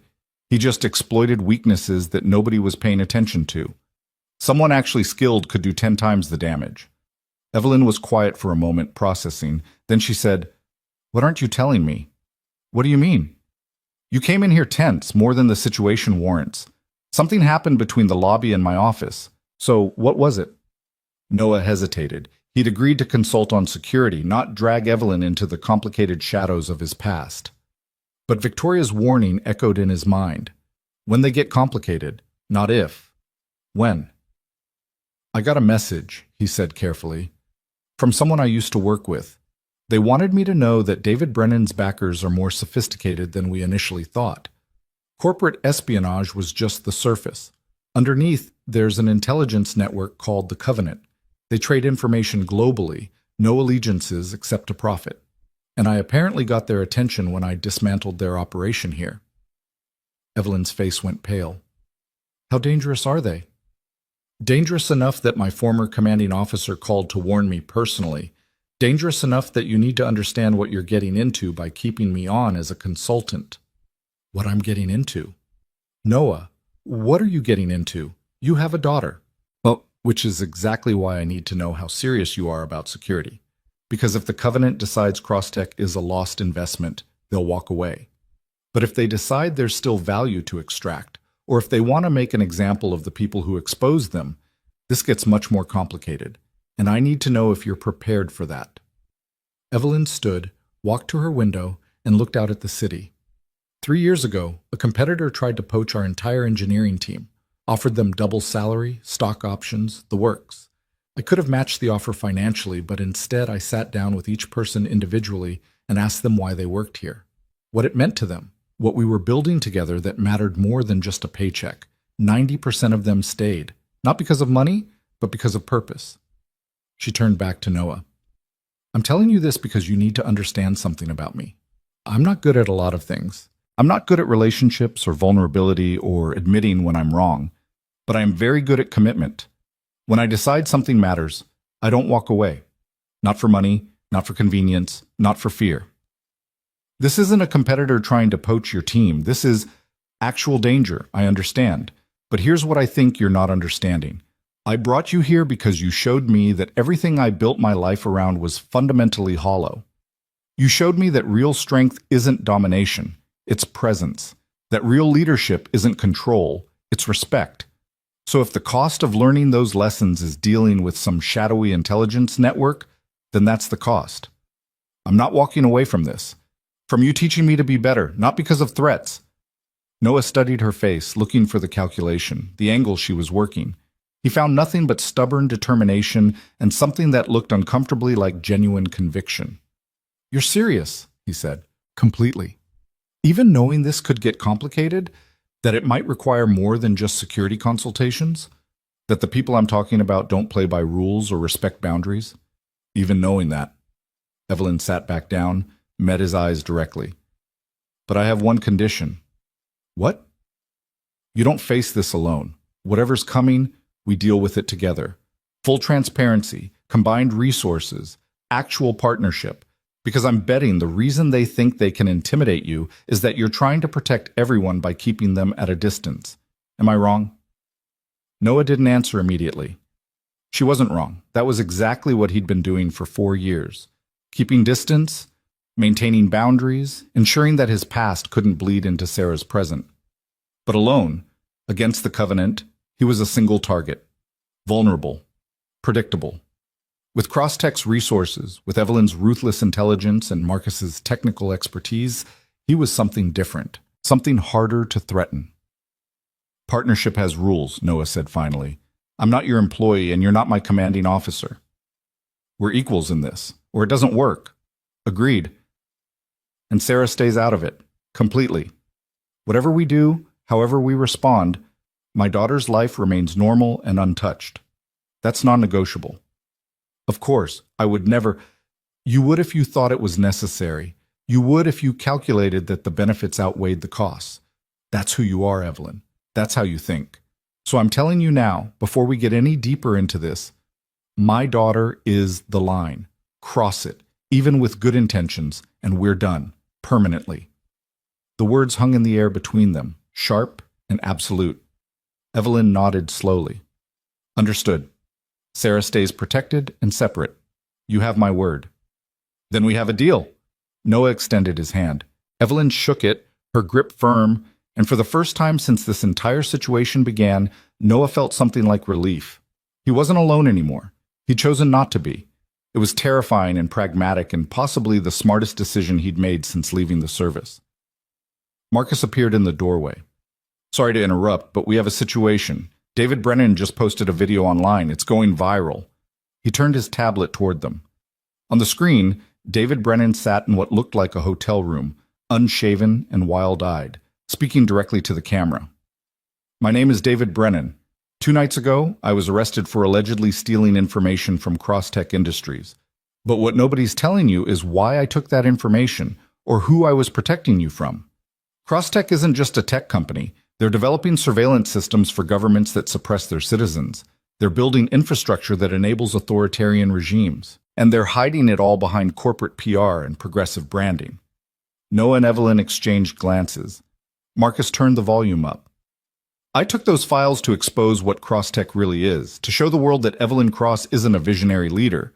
She's a war profiteer dressed in designer suits. And the man they brought in to stop me? Noah Mercer? He's not some hero consultant. He's a black ops specialist with a classified record so dark that even mentioning his name in certain circles gets you disappeared. Ask yourself why Crosstech needs someone like that on their payroll. Ask yourself what they're really building in that tower. The video cut to images, classified documents with heavy redaction, photos that could have been anything, financial records that proved nothing but looked incriminating in the right context. I'm releasing everything I have to journalists worldwide. Everything Crosstech doesn't want you to know. And if something happens to me, if I suddenly disappear or die under mysterious circumstances, you'll know exactly who to blame. The video ended. The office was silent for a long moment. Then Evelyn said very quietly, "That son of a bitch just declared war." "Not war," Noah corrected, his mind already racing through implications, countermoves, probable next steps. "This is a distraction. Brennan's not sophisticated enough to orchestrate this alone. Someone's feeding him information, coaching him on what to say. They want us focused on public relations and legal defense while they do something else." "What's something else?" "I don't know yet, but this video wasn't about exposure. It was about misdirection." Noah pulled out his phone, started typing. "Marcus, I need you to trace the video's origin, find out where it was uploaded from, what devices were used, any digital fingerprints. Evelyn, you need to get ahead of the PR disaster before it spirals. And I need access to your classified project files." Evelyn went very still. "What classified projects?" "Whatever Brennan is referring to in that video. The surveillance systems, the government contracts. He's making it up or extrapolating from partial information, but for his claims to gain traction, there needs to be some foundation of truth. So what are you actually working on that could be weaponized against you? We have a few government contracts, standard defense work, nothing. Evelyn. Noah's voice was sharp. This is the transparency part of partnership. I need to know what ammunition they're using against you so I can figure out how to neutralize it. She hesitated, calculation warring with trust on her face. Then she made a decision. We have a contract with 3 allied governments for advanced infrastructure monitoring. It's designed to detect cyber attacks on critical systems, power grids, water treatment, emergency services. The technology can absolutely be used for surveillance if implemented improperly, which is why we built in privacy safeguards and require oversight. But if someone wanted to make it sound sinister, they could. Anything else? A pattern recognition system for financial institutions to detect money laundering. Again, legitimate application with potential for misuse. We're not building tools for oppression, Noah. We're building tools for security that could theoretically be perverted. Which is all they need. They take your legitimate work, strip context, add sinister interpretation, and suddenly you're the villain. Noah was typing rapidly on his phone. This is a classic intelligence operation. Discredit the target, destroy their credibility, make any defense look like guilty denial. The goal isn't truth, it's chaos. Marcus looked up from his tablet. The video was uploaded through a VPN chain, but I'm tracking the pattern. It's similar to Brennan's previous access methods, which means whoever's backing him gave him the same tools they used for the initial infiltration. Can you trace it back to source? Maybe, probably. It's going to take time. You don't have time, Noah said, because if this is a distraction, the real attack is already in motion. What would hurt Crosstech more than PR damage? What would be worth risking exposure for? Evelyn's eyes widened. The launch. The global client launch is in 36 hours. If they compromise that, they won't compromise it. They'll destroy it completely. Make it fail so catastrophically that every claim in Brennan's video looks true. Discredit you, bankrupt the company, and prove that your security is worthless. Noah stood. Marcus, forget the video trace. Check the launch systems. Every component, every connection, every piece of code. Look for anything that doesn't belong. That's hundreds of systems across 14 countries. Then get every engineer you have working on it. Now. Marcus ran. Noah turned to Evelyn. You need to prepare for worst-case scenario. If they've compromised the launch, you need to be ready to pull the plug. Cancel everything, eat the costs, and survive to rebuild. That would destroy us. 18 months of development, $300 million in investment, contracts with 47 partners worldwide. If we cancel now, if you launch with a compromised system, it won't just destroy Crosstech. It'll destroy every client you're connected to. It'll prove every accusation Brennan made and paint you as reckless or complicit. Noah's voice was gentler now. I know what you're afraid of. I know what this company means to you. But sometimes survival means strategic retreat. I didn't build Crosstech by retreating. No, you built it by being ruthless and ambitious and never backing down, which is exactly what they're counting on. They want you to push forward out of pride. They want you to launch on schedule because canceling would look like admission of guilt. They're using your strength against you, Evelyn. Don't let them. She looked at him for a long moment, something in her expression shifting between anger and understanding, and finally, reluctantly, acceptance. How did you get so good at this? She asked quietly. By being on the other side. By running operations exactly like this one in places where the stakes were lives instead of money. I know how these people think because I used to be these people. And now you're helping me fight them. Now I'm trying to keep you alive long enough to become the person you keep saying you want to be. Noah checked his watch. It was nearly noon. He needed to pick up Sarah at 3. 4 hours to find the threat, neutralize it, and somehow keep everyone safe. Call your board. Tell them the launch might be delayed. Don't give reasons yet, just plant the seed. If we find the compromise, you'll have prepared them. If we don't, you can proceed as planned. And if we find it too late, then we deal with it, together, like partners. Evelyn nodded, picked up her phone, and started making calls. Noah left her office, found Marcus in the main conference room surrounded by engineers, all of them staring at screens with varying expressions of concentration and panic. Talk to me, Noah said. We're finding things, Marcus said. Small things. Code comments that don't match our style guides. functions that do slightly more than their documentation claims. Nothing definitively malicious yet, but it's adding up. Death by 1,000 cuts. They didn't plant one big bomb. They planted dozens of small compromises that collectively do the same thing. Noah pulled up a terminal, started reviewing the suspicious code. His hands moved automatically, pattern recognition kicking in, seeing the architecture beneath the noise. Here, this function validates user authentication, but it's also logging credentials to an external server disguised as error reporting. And here, this monitoring routine is supposed to track system performance, but it's actually creating a backdoor for remote access. How are you seeing this so fast?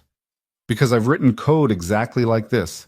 When you're operating in hostile territory, you build tools that hide in plain sight.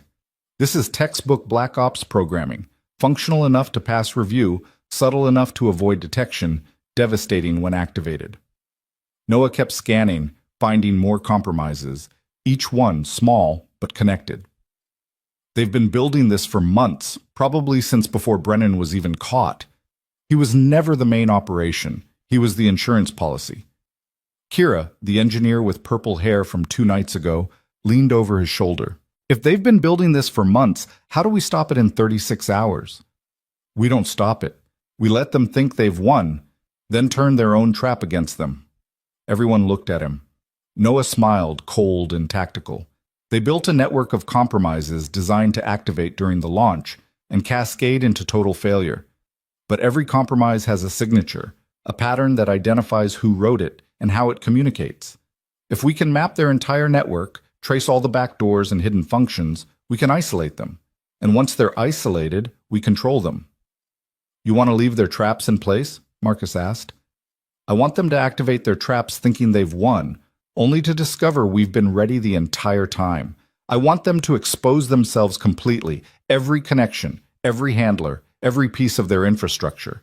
And then I want to burn it all down so thoroughly they never try this again. The engineers were staring at him now with a mixture of fear and excitement. That's insane, Kira said. Yes, Noah agreed. But it's also the only way to win.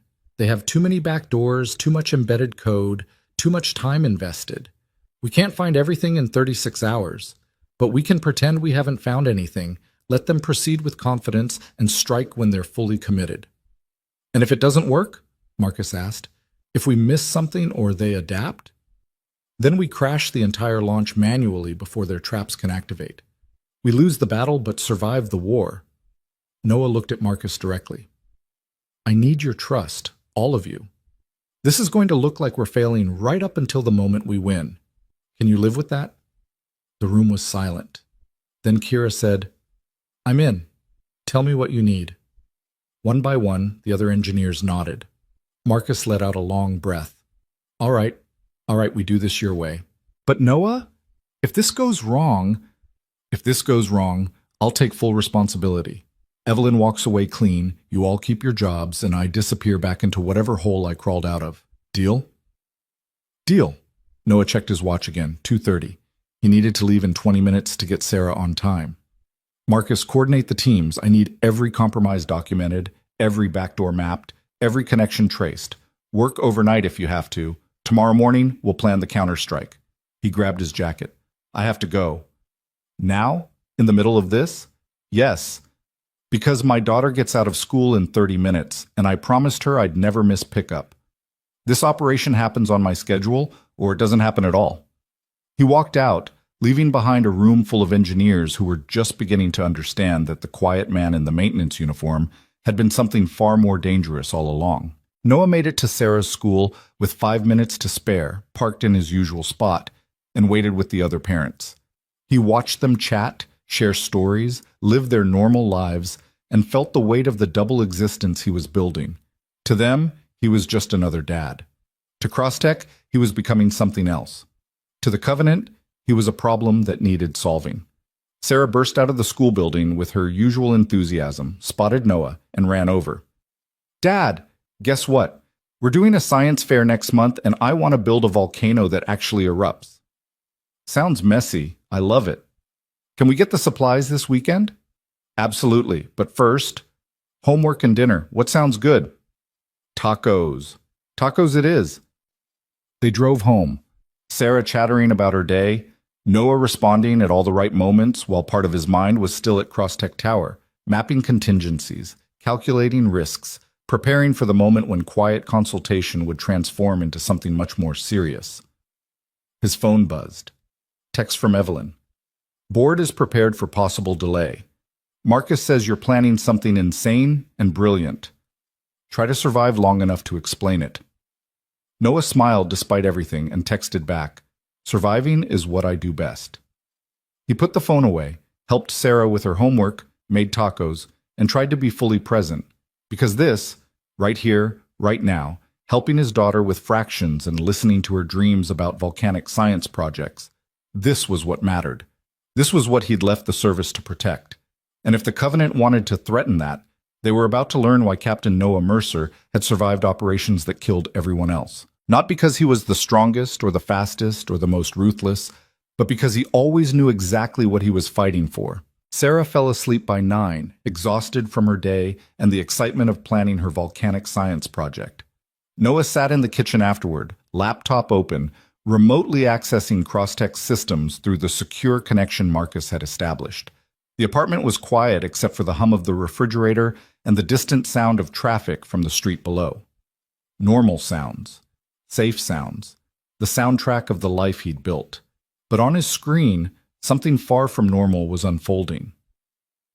The engineers had found 43 separate compromises embedded in the launch systems, each one small enough to escape individual scrutiny, but collectively they formed a network designed to cascade into catastrophic failure at the exact moment Crosstech went live with their global client launch. Noah traced the connections, mapped the logic, and felt a cold admiration for whoever had designed this. It was elegant, patient, and absolutely lethal. His phone rang. Evelyn calling at 9:47 on a Tuesday night. You should be sleeping, Noah said instead of hello. So should you, but here we are. I've been reading the reports Marcus is sending. This is worse than we thought, isn't it? It's exactly as bad as I thought, which is why we're going to let them think they've won right up until they haven't. Noah, I need you to understand something. If this fails, if the launch collapses, Crosstech doesn't recover. The company I spent 20 years building will be gone. 47,000 people lose their jobs. Clients lose their trust. Everything I am disappears. I know. So when you tell me to trust you, when you say we're going to turn their trap against them, I need to know you're not just being confident. I need to know you've actually done this before.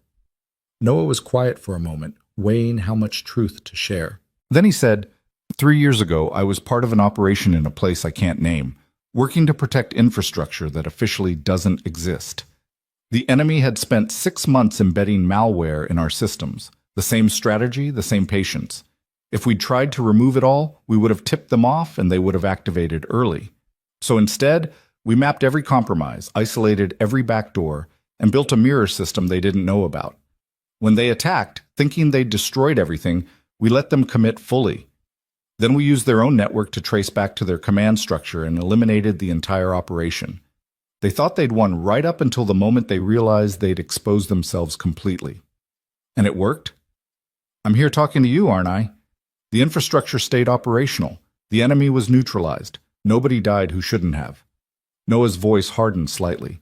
But Evelyn, that was a military operation with military resources and authorization to use lethal force if necessary. This is different. We're playing the same game, but with corporate rules and legal constraints. If I miscalculate, if they adapt faster than we anticipate, we don't get to call in air support. We just lose. Then don't miscalculate. The simple confidence in her voice surprised him. You really trust me that much? I trust that you know what you're doing.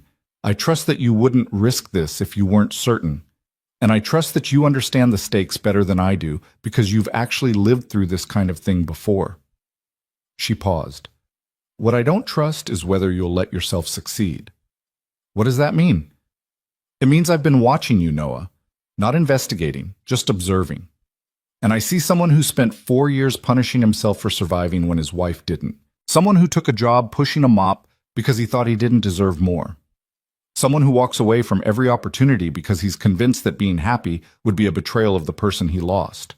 Noah felt something cold settle in his chest. You don't know anything about... I know that Melissa made you promise to give Sarah a normal childhood, but I'm betting she also made you promise to live. To not just survive, but actually live.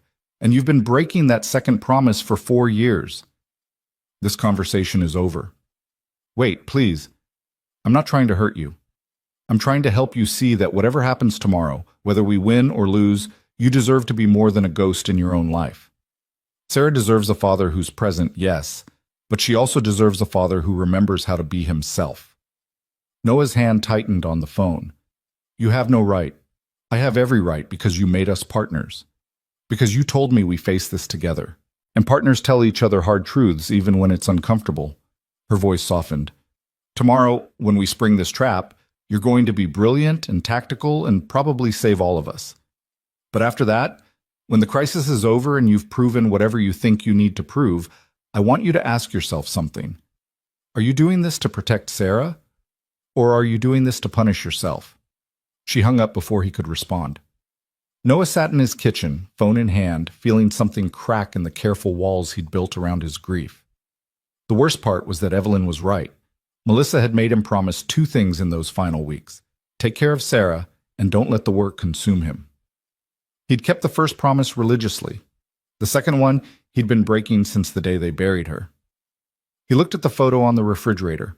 Melissa, Sarah, and himself at the beach 2 months before the diagnosis. All of them laughing, windblown, alive. Melissa had taken a dozen photos that day, trying to capture perfect moments. But this one was Noah's favorite because nobody was posing. They were just being, just living. When had he stopped doing that? His laptop chimed. Email from Marcus with the final compromise map. 43 individual vulnerabilities, all connected, all timed to activate during the launch sequence. Noah studied the architecture, looking for the pattern beneath the complexity. There was always a pattern. The question was whether he could find it fast enough. He worked until 2 in the morning, building the counter strategy, then forced himself to sleep for 4 hours. Old military discipline. You rested when you could because you never knew when you'd get another chance. He woke at 6, checked on Sarah still sleeping, and drove to Crosstech Tower in the pre-dawn darkness. Marcus was already there, looking like he'd never left. Probably hadn't. The conference room had been transformed into a command center, multiple screens showing system status, engineers working in shifts, coffee cups, and energy drink cans scattered across every surface. Please tell me you have good news, Marcus said when Noah walked in. I have a plan. Whether that's good news depends on your tolerance for risk. At this point, I'd settle for any news that isn't catastrophic. Noah pulled up the compromise map on the main screen. They've built their attack to cascade through 3 stages. First, authentication failures that look like normal system stress. Second, data corruption that appears to be human error. Third, total system collapse that seems like infrastructure failure.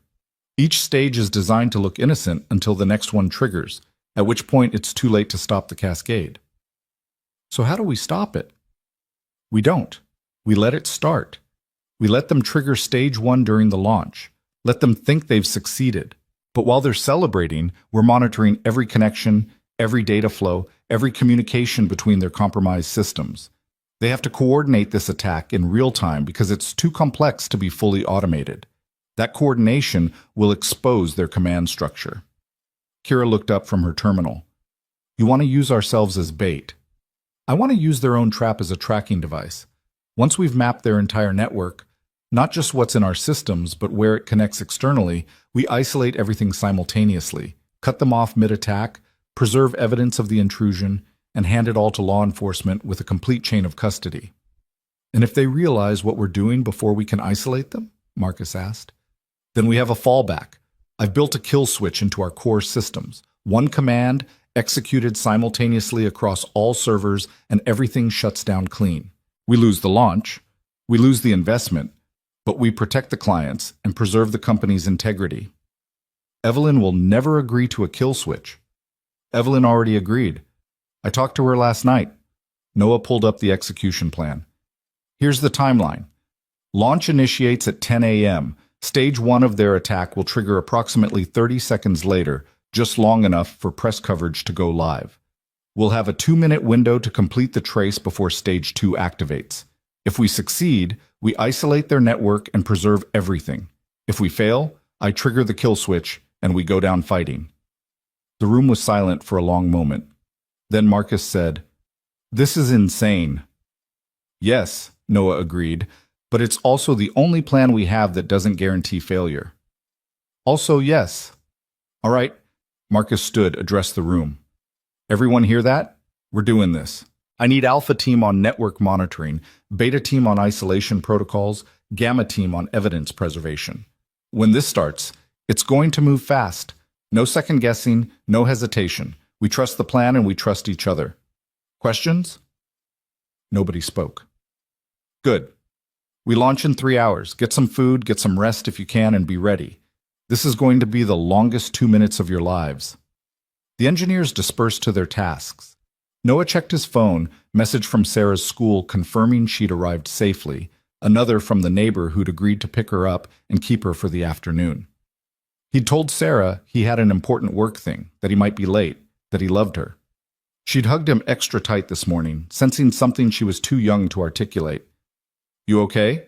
Marcus appeared at his elbow. "Trying to be." "Evelyn told me what she said to you last night, about Melissa, about you punishing yourself." Marcus hesitated.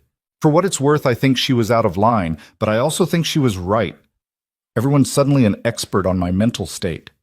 "No. But we're people who care about you, which I know is uncomfortable because you've spent 4 years making sure nobody got close enough to care. But tough luck, Noah. You helped save this company. You trusted us with your plan. That makes you part of the team whether you want to be or not." Noah felt something uncomfortable in his chest. "I'm not staying after this. You know that, right? Once the threat is neutralized, I go back to my life." "Do you?" "Because from where I'm standing, it looks like you're finally remembering who you are, and maybe that's not something you walk away from." Before Noah could respond, his phone rang. Unknown number. He answered cautiously. "Captain Mercer." A voice he didn't recognize, digitally modulated to disguise identity. "You're making a mistake." Noah's entire body went rigid. He gestured to Marcus. "Trace this," and kept his voice neutral. "Who is this?" "Someone giving you a chance to walk away. The launch is going to fail. Crosstech is going to collapse. Accept this and protect your daughter, or fight it and lose everything. Your choice." "If you touch my daughter, we're not monsters, Captain. We don't hurt children, but we will destroy everything else you care about if you don't step aside. You've already cost us one operation. Don't make us teach you why that was a mistake." "The Covenant, right? That's who you are? The intelligence brokers who think they're above consequences?" Silence on the line. Then, "You've been talking to Colonel Stern." "Interesting. Does Evelyn Cross know exactly who she's partnered with? Does she know about Yemen? About the operation that officially never happened but left 37 people dead?" Noah's blood ran cold. Those were enemy combatants in a war zone. Were they? Because our files tell a different story. Tell a story about an operation that went wrong, about collateral damage that got classified to protect certain reputations. Tell a story about Captain Noah Mercer executing orders that crossed lines even in the shadow world he operated in. You don't know what you're talking about. Don't I? We have the unredacted reports, Captain. We have the real story. And if you don't walk away from Crosstech right now, if you don't let this launch fail quietly, we'll make sure that story becomes public. We'll make sure Sarah grows up knowing exactly what kind of man her father really is. The line went dead. Noah stood frozen, phone in hand, feeling the past crash into the present with devastating force. Yemen. He hadn't thought about Yemen in 4 years. Hadn't let himself think about it because the memory was poison. Marcus touched his shoulder. "Noah? We got a partial trace, but they bounced through too many proxies. What did they say?" "They threatened Sarah." "What?" "We need to call the police, get protection." "No, they're not going to hurt her. That was a feint." Noah's voice was hollow. "They threatened something worse. They threatened to destroy who she thinks I am." "I don't understand." "You don't need to." Noah pulled up the launch controls on his terminal. "Change of plans. We're not waiting for them to attack. We're going in now, mapping their entire network before the launch even starts." That's not possible. We need the launch to trigger their coordination. We need to end this before it gets worse, before they escalate beyond corporate sabotage into something I can't protect Sarah from. Noah's fingers were already moving across the keyboard, pulling up access logs, tracing connection patterns. Trust me, Marcus, please. Noah, you're not making sense. What did they say that's making you... They said they'll tell my daughter that her father is a monster. They said they'll take the worst moment of my life and turn it into propaganda. They said they'll destroy her childhood by making her afraid of me. Noah's voice cracked slightly. I can survive a lot of things. I can survive threats, attacks, even death.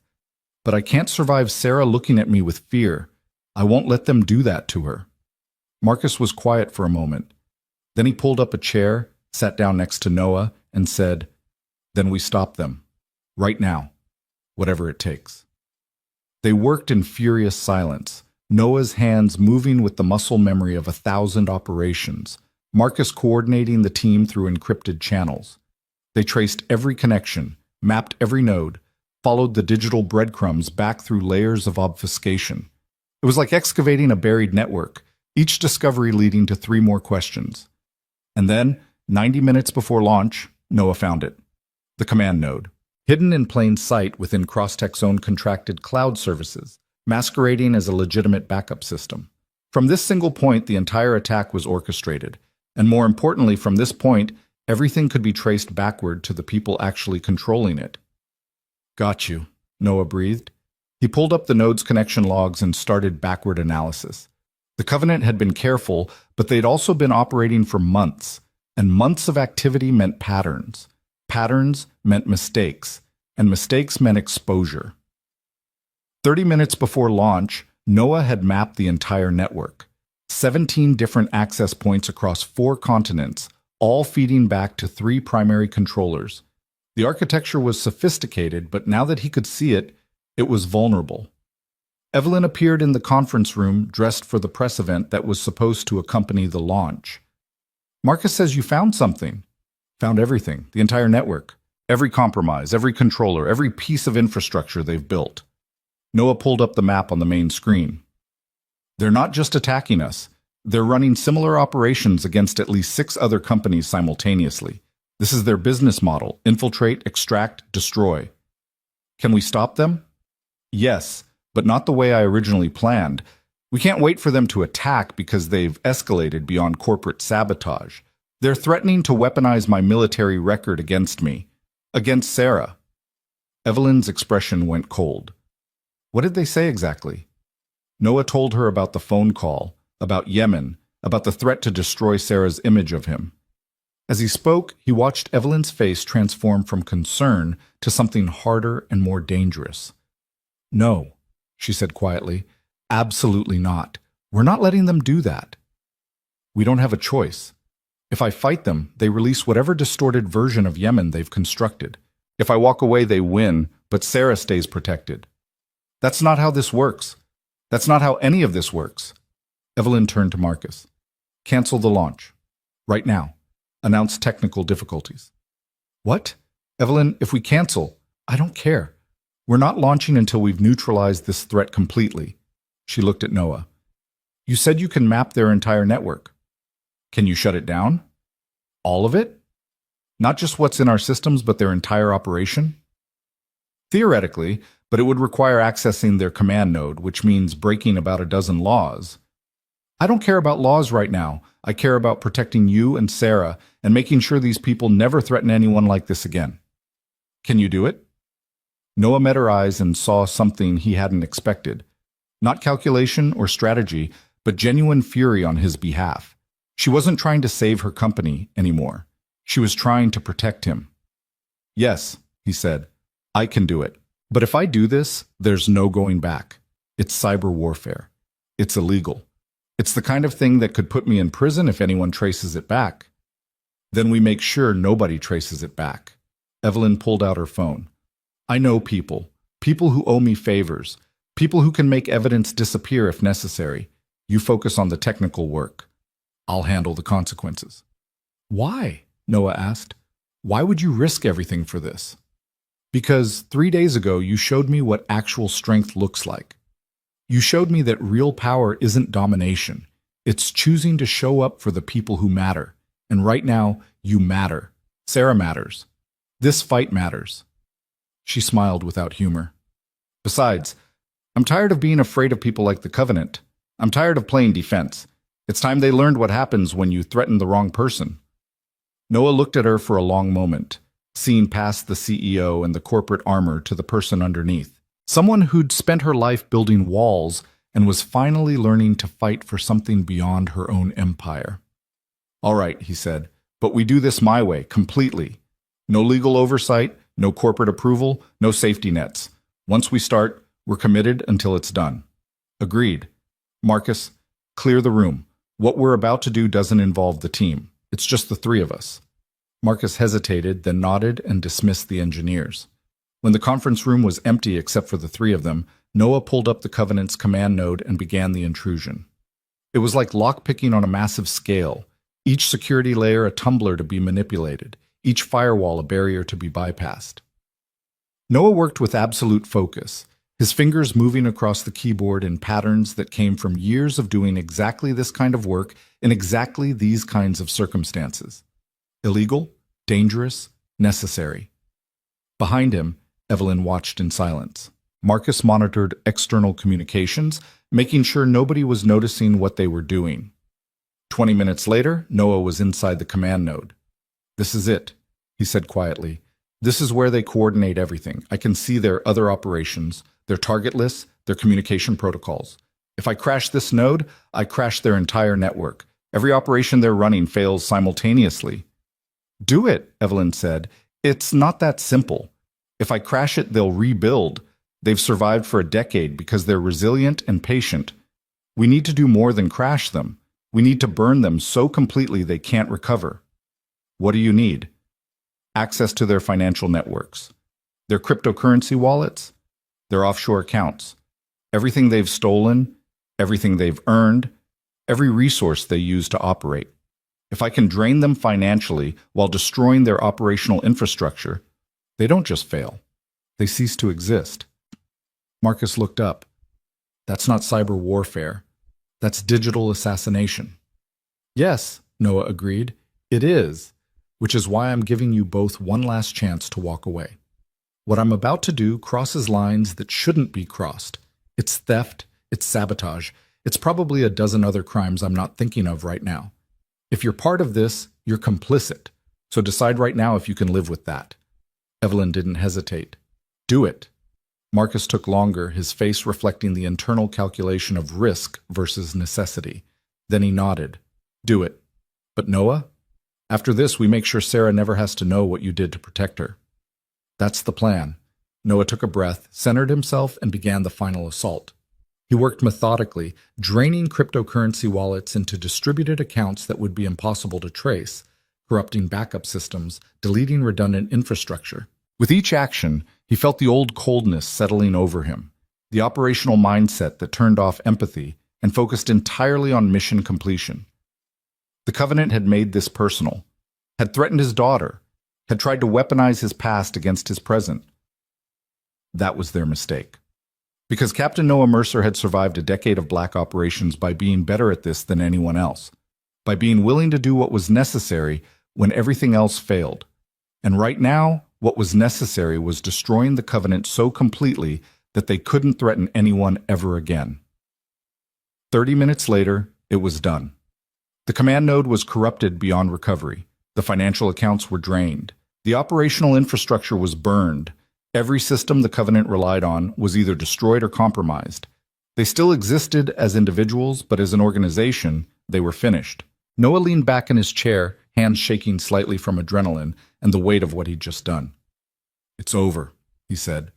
Marcus checked his monitoring systems. Their network is dark. Everything's offline. Whatever they were running, it just died. Evelyn pulled up her phone, made a call. Jeffrey? Yes, it's me. We're launching on schedule. The technical issues are resolved. Make the announcement. She hung up. The launch proceeds. Crosstech survives. And the Covenant learns that some people fight back. Noah's phone rang. Unknown number. He answered. Captain Mercer. The same digitally modulated voice, but this time with an edge of panic. What did you do? I protected my daughter. I protected my company. I protected everyone you've ever threatened. Noah's voice was cold, clinical. You should have walked away when you had the chance. You've declared war on... No, I've ended a war you started. Your network is destroyed. Your finances are gone. Your operations are dead.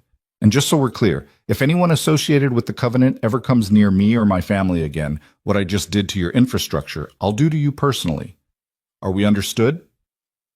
Silence. Then the line went dead. Noah set down the phone and realized his hands were shaking, not from fear, from the adrenaline crash that always came after operations like this, from the weight of crossing lines he'd sworn he'd never cross again. Evelyn placed a hand on his shoulder. You okay? No, but I will be. What you just did was necessary. Don't make it more than that. Don't make me a hero for doing something that should never have been needed. I was going to say thank you. Noah looked at her, saw the genuine gratitude in her expression, and felt something in his chest loosen slightly. You're welcome. But Evelyn, this doesn't happen again. This was the exception. After this, I go back to being Sarah's dad and nothing more. I understand. She smiled. Though I suspect you're going to have trouble with the nothing more part. Turns out you're pretty good at impossible situations. Only because I've had too much practice. The launch proceeded on schedule. Crosstech's global rollout was flawless, their clients delighted, their press coverage glowing. Nobody except the 3 people in that conference room knew how close everything had come to catastrophic failure. Nobody knew about the digital war that had been fought and won in the space of 30 minutes. By 5 p.m., when Noah left Crosstech Tower, the crisis was over. The Covenant was destroyed. Crosstech was secure.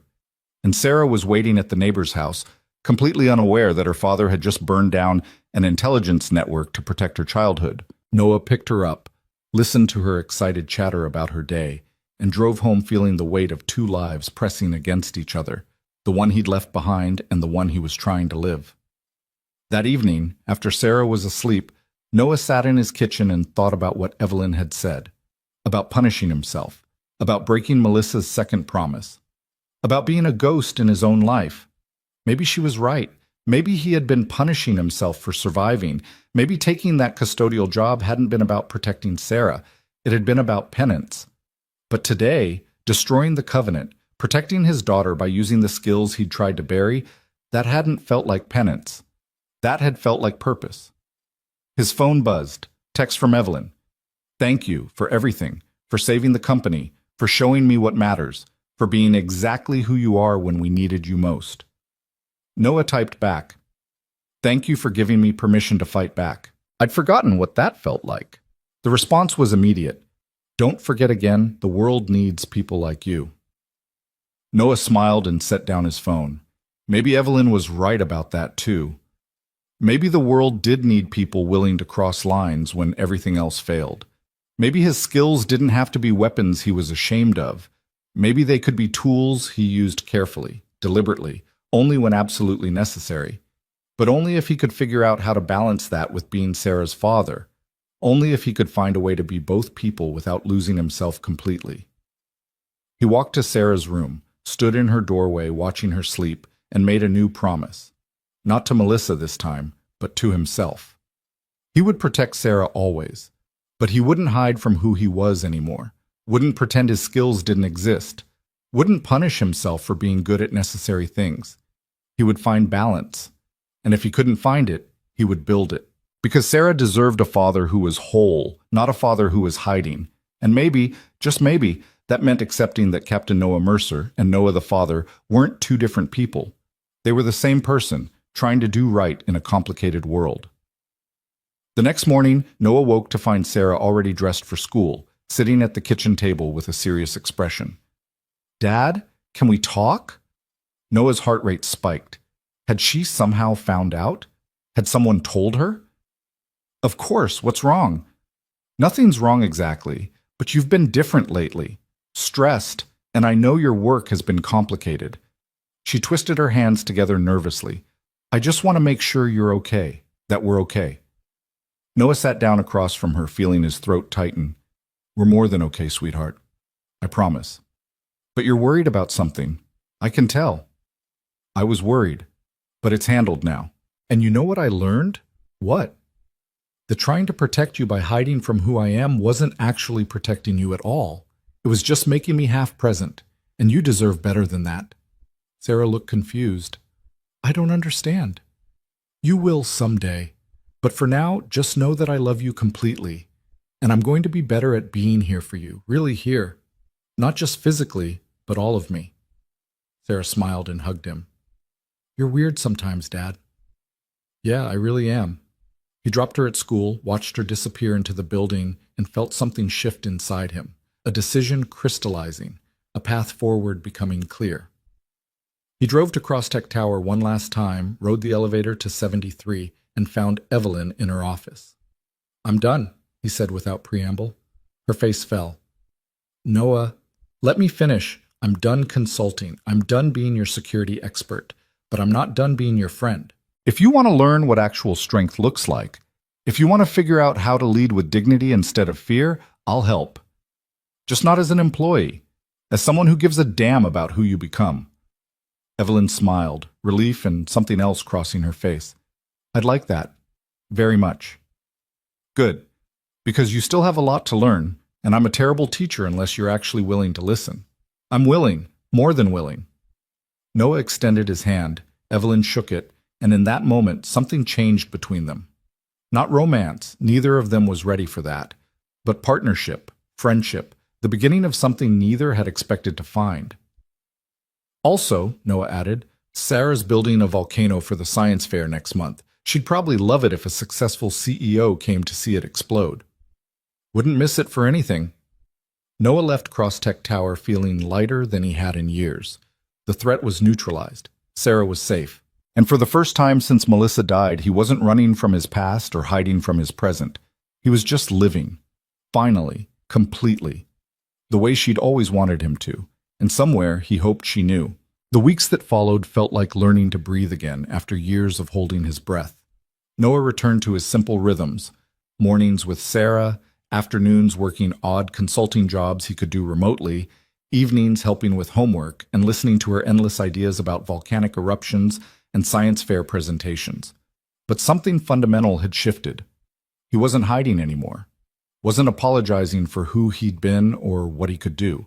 He was just living, fully and without the weight of constant penance. Evelyn called twice a week, always in the evenings after Sarah was asleep. At first the conversations were brief, professional. Updates on Crosstech security improvements, questions about protocol implementations. But gradually they evolved into something else. Discussions about leadership, about finding balance, about the loneliness that came with power and the courage required to let people see past the armor. I fired my entire executive team today, Evelyn said one night, 3 weeks after the Covenant incident. She sounded exhausted but strangely energized. Not because they were incompetent, but because I realized I'd built a team of people who were afraid to tell me the truth. People who said yes because disagreeing was dangerous. How'd they take it? Surprisingly well, actually. I think most of them were relieved. I gave them all generous severance packages and honest recommendations, told them they deserved to work for someone who valued their judgment instead of their obedience. Noah smiled. That's growth. It's terrifying. I have no idea how to rebuild the leadership team.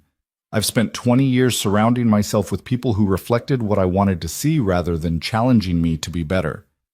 Then build differently this time. Hire people who scare you a little, people who have the courage to tell you when you're wrong. Like you do?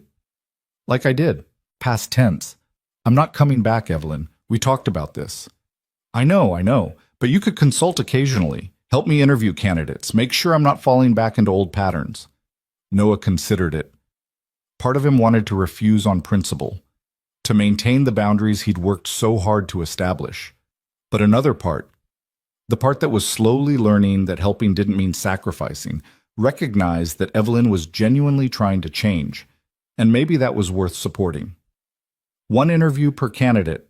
I ask questions, you listen to how they respond, then you make your own decision. Deal? Deal. Thank you, Noah. Don't thank me yet. I'm a terrible interviewer. I tend to make people uncomfortable. Good. Comfortable people don't tell hard truths. Sarah's science fair was scheduled for a Friday evening in late November. She'd been working on her volcano project for 3 weeks, constructing an elaborate papier-mâché mountain with a hidden chamber for the chemical reaction. Noah had helped her mix the baking soda and vinegar properly, explaining the chemistry in terms she could understand. She'd absorbed everything with the fierce concentration she inherited from Melissa, asking questions that got progressively more complex until Noah had to look up answers himself. The night before the fair, as they were putting final touches on the volcano's paint job, Sarah said, "Is Ms. Cross really coming tomorrow?" She said she would. Why? I don't know. She's really important, right? Like, runs a giant company important. Why would she care about a kid's science fair? Noah set down his paintbrush and looked at his daughter. Because she's learning that importance isn't about how big your company is or how much money you make. It's about showing up for the people who matter. And you matter to me, which means you matter to her. That doesn't make sense. It will someday.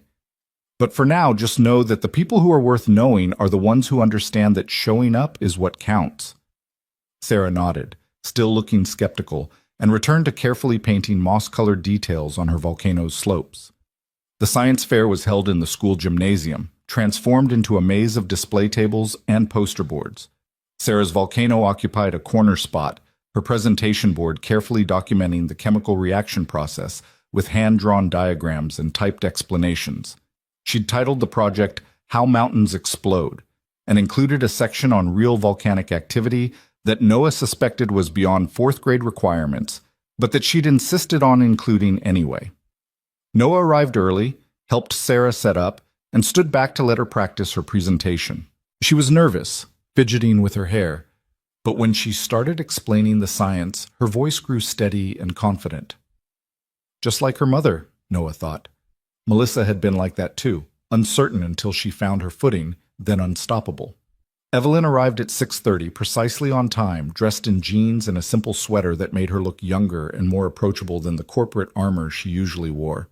She carried a small gift bag and wore an expression that was equal parts curious and nervous. "Noah, thank you for inviting me."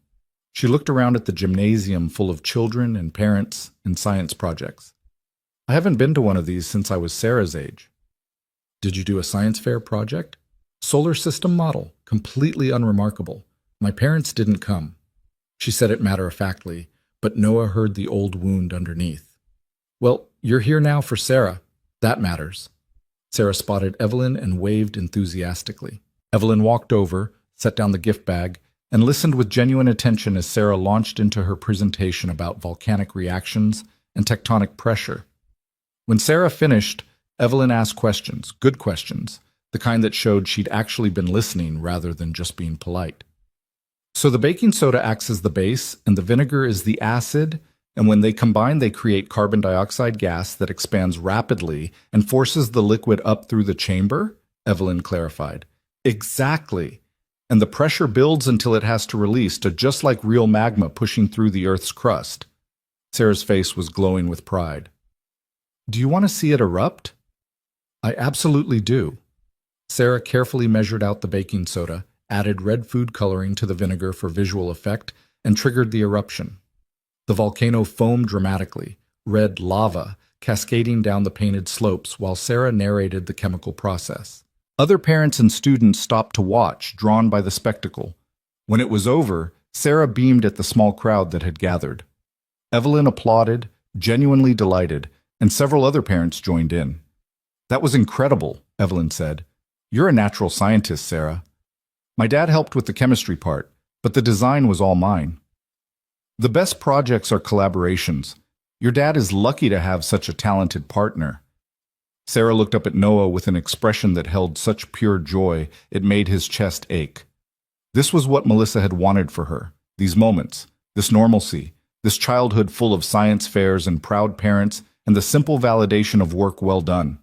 After the judges made their rounds, Sarah won second place in the chemistry category, which made her absolutely ecstatic. They walked out to the parking lot together.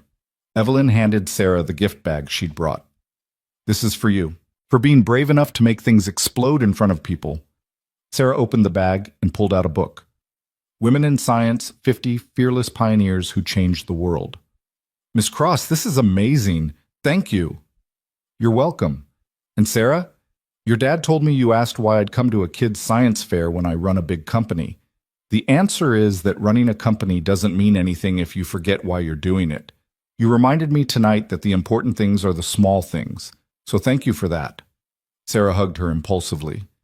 Evelyn froze for a moment, clearly unprepared, then hugged back with the awkwardness of someone who didn't receive affection often. When Sarah ran ahead to the car, still chattering about her second-place ribbon, Evelyn turned to Noah. She's remarkable.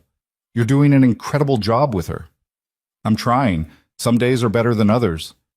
The fact that you keep trying is what matters. Evelyn hesitated, then said, I need to tell you something about my father. Noah's attention sharpened. Your father? Richard Cross. He's the one who actually founded CrossTech, though the public narrative is that I built it from nothing. He gave me seed money 20 years ago, installed me as CEO, and has been the silent majority shareholder ever since, pulling strings, making demands, using the company as his personal kingdom. Why are you telling me this now? Because after what happened with the Covenant, after you showed me what it means to actually fight for something, I started digging into my father's business dealings, and I found things, Noah. Bad things, illegal things. He's been using CrossTech as a front for money laundering, using our international contracts to move assets for people who shouldn't have assets to move. I've been so focused on running the company that I never looked closely at where the money was actually coming from.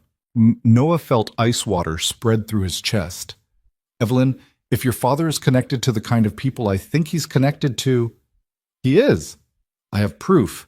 Bank records, emails, contracts with shell corporations. It's all there.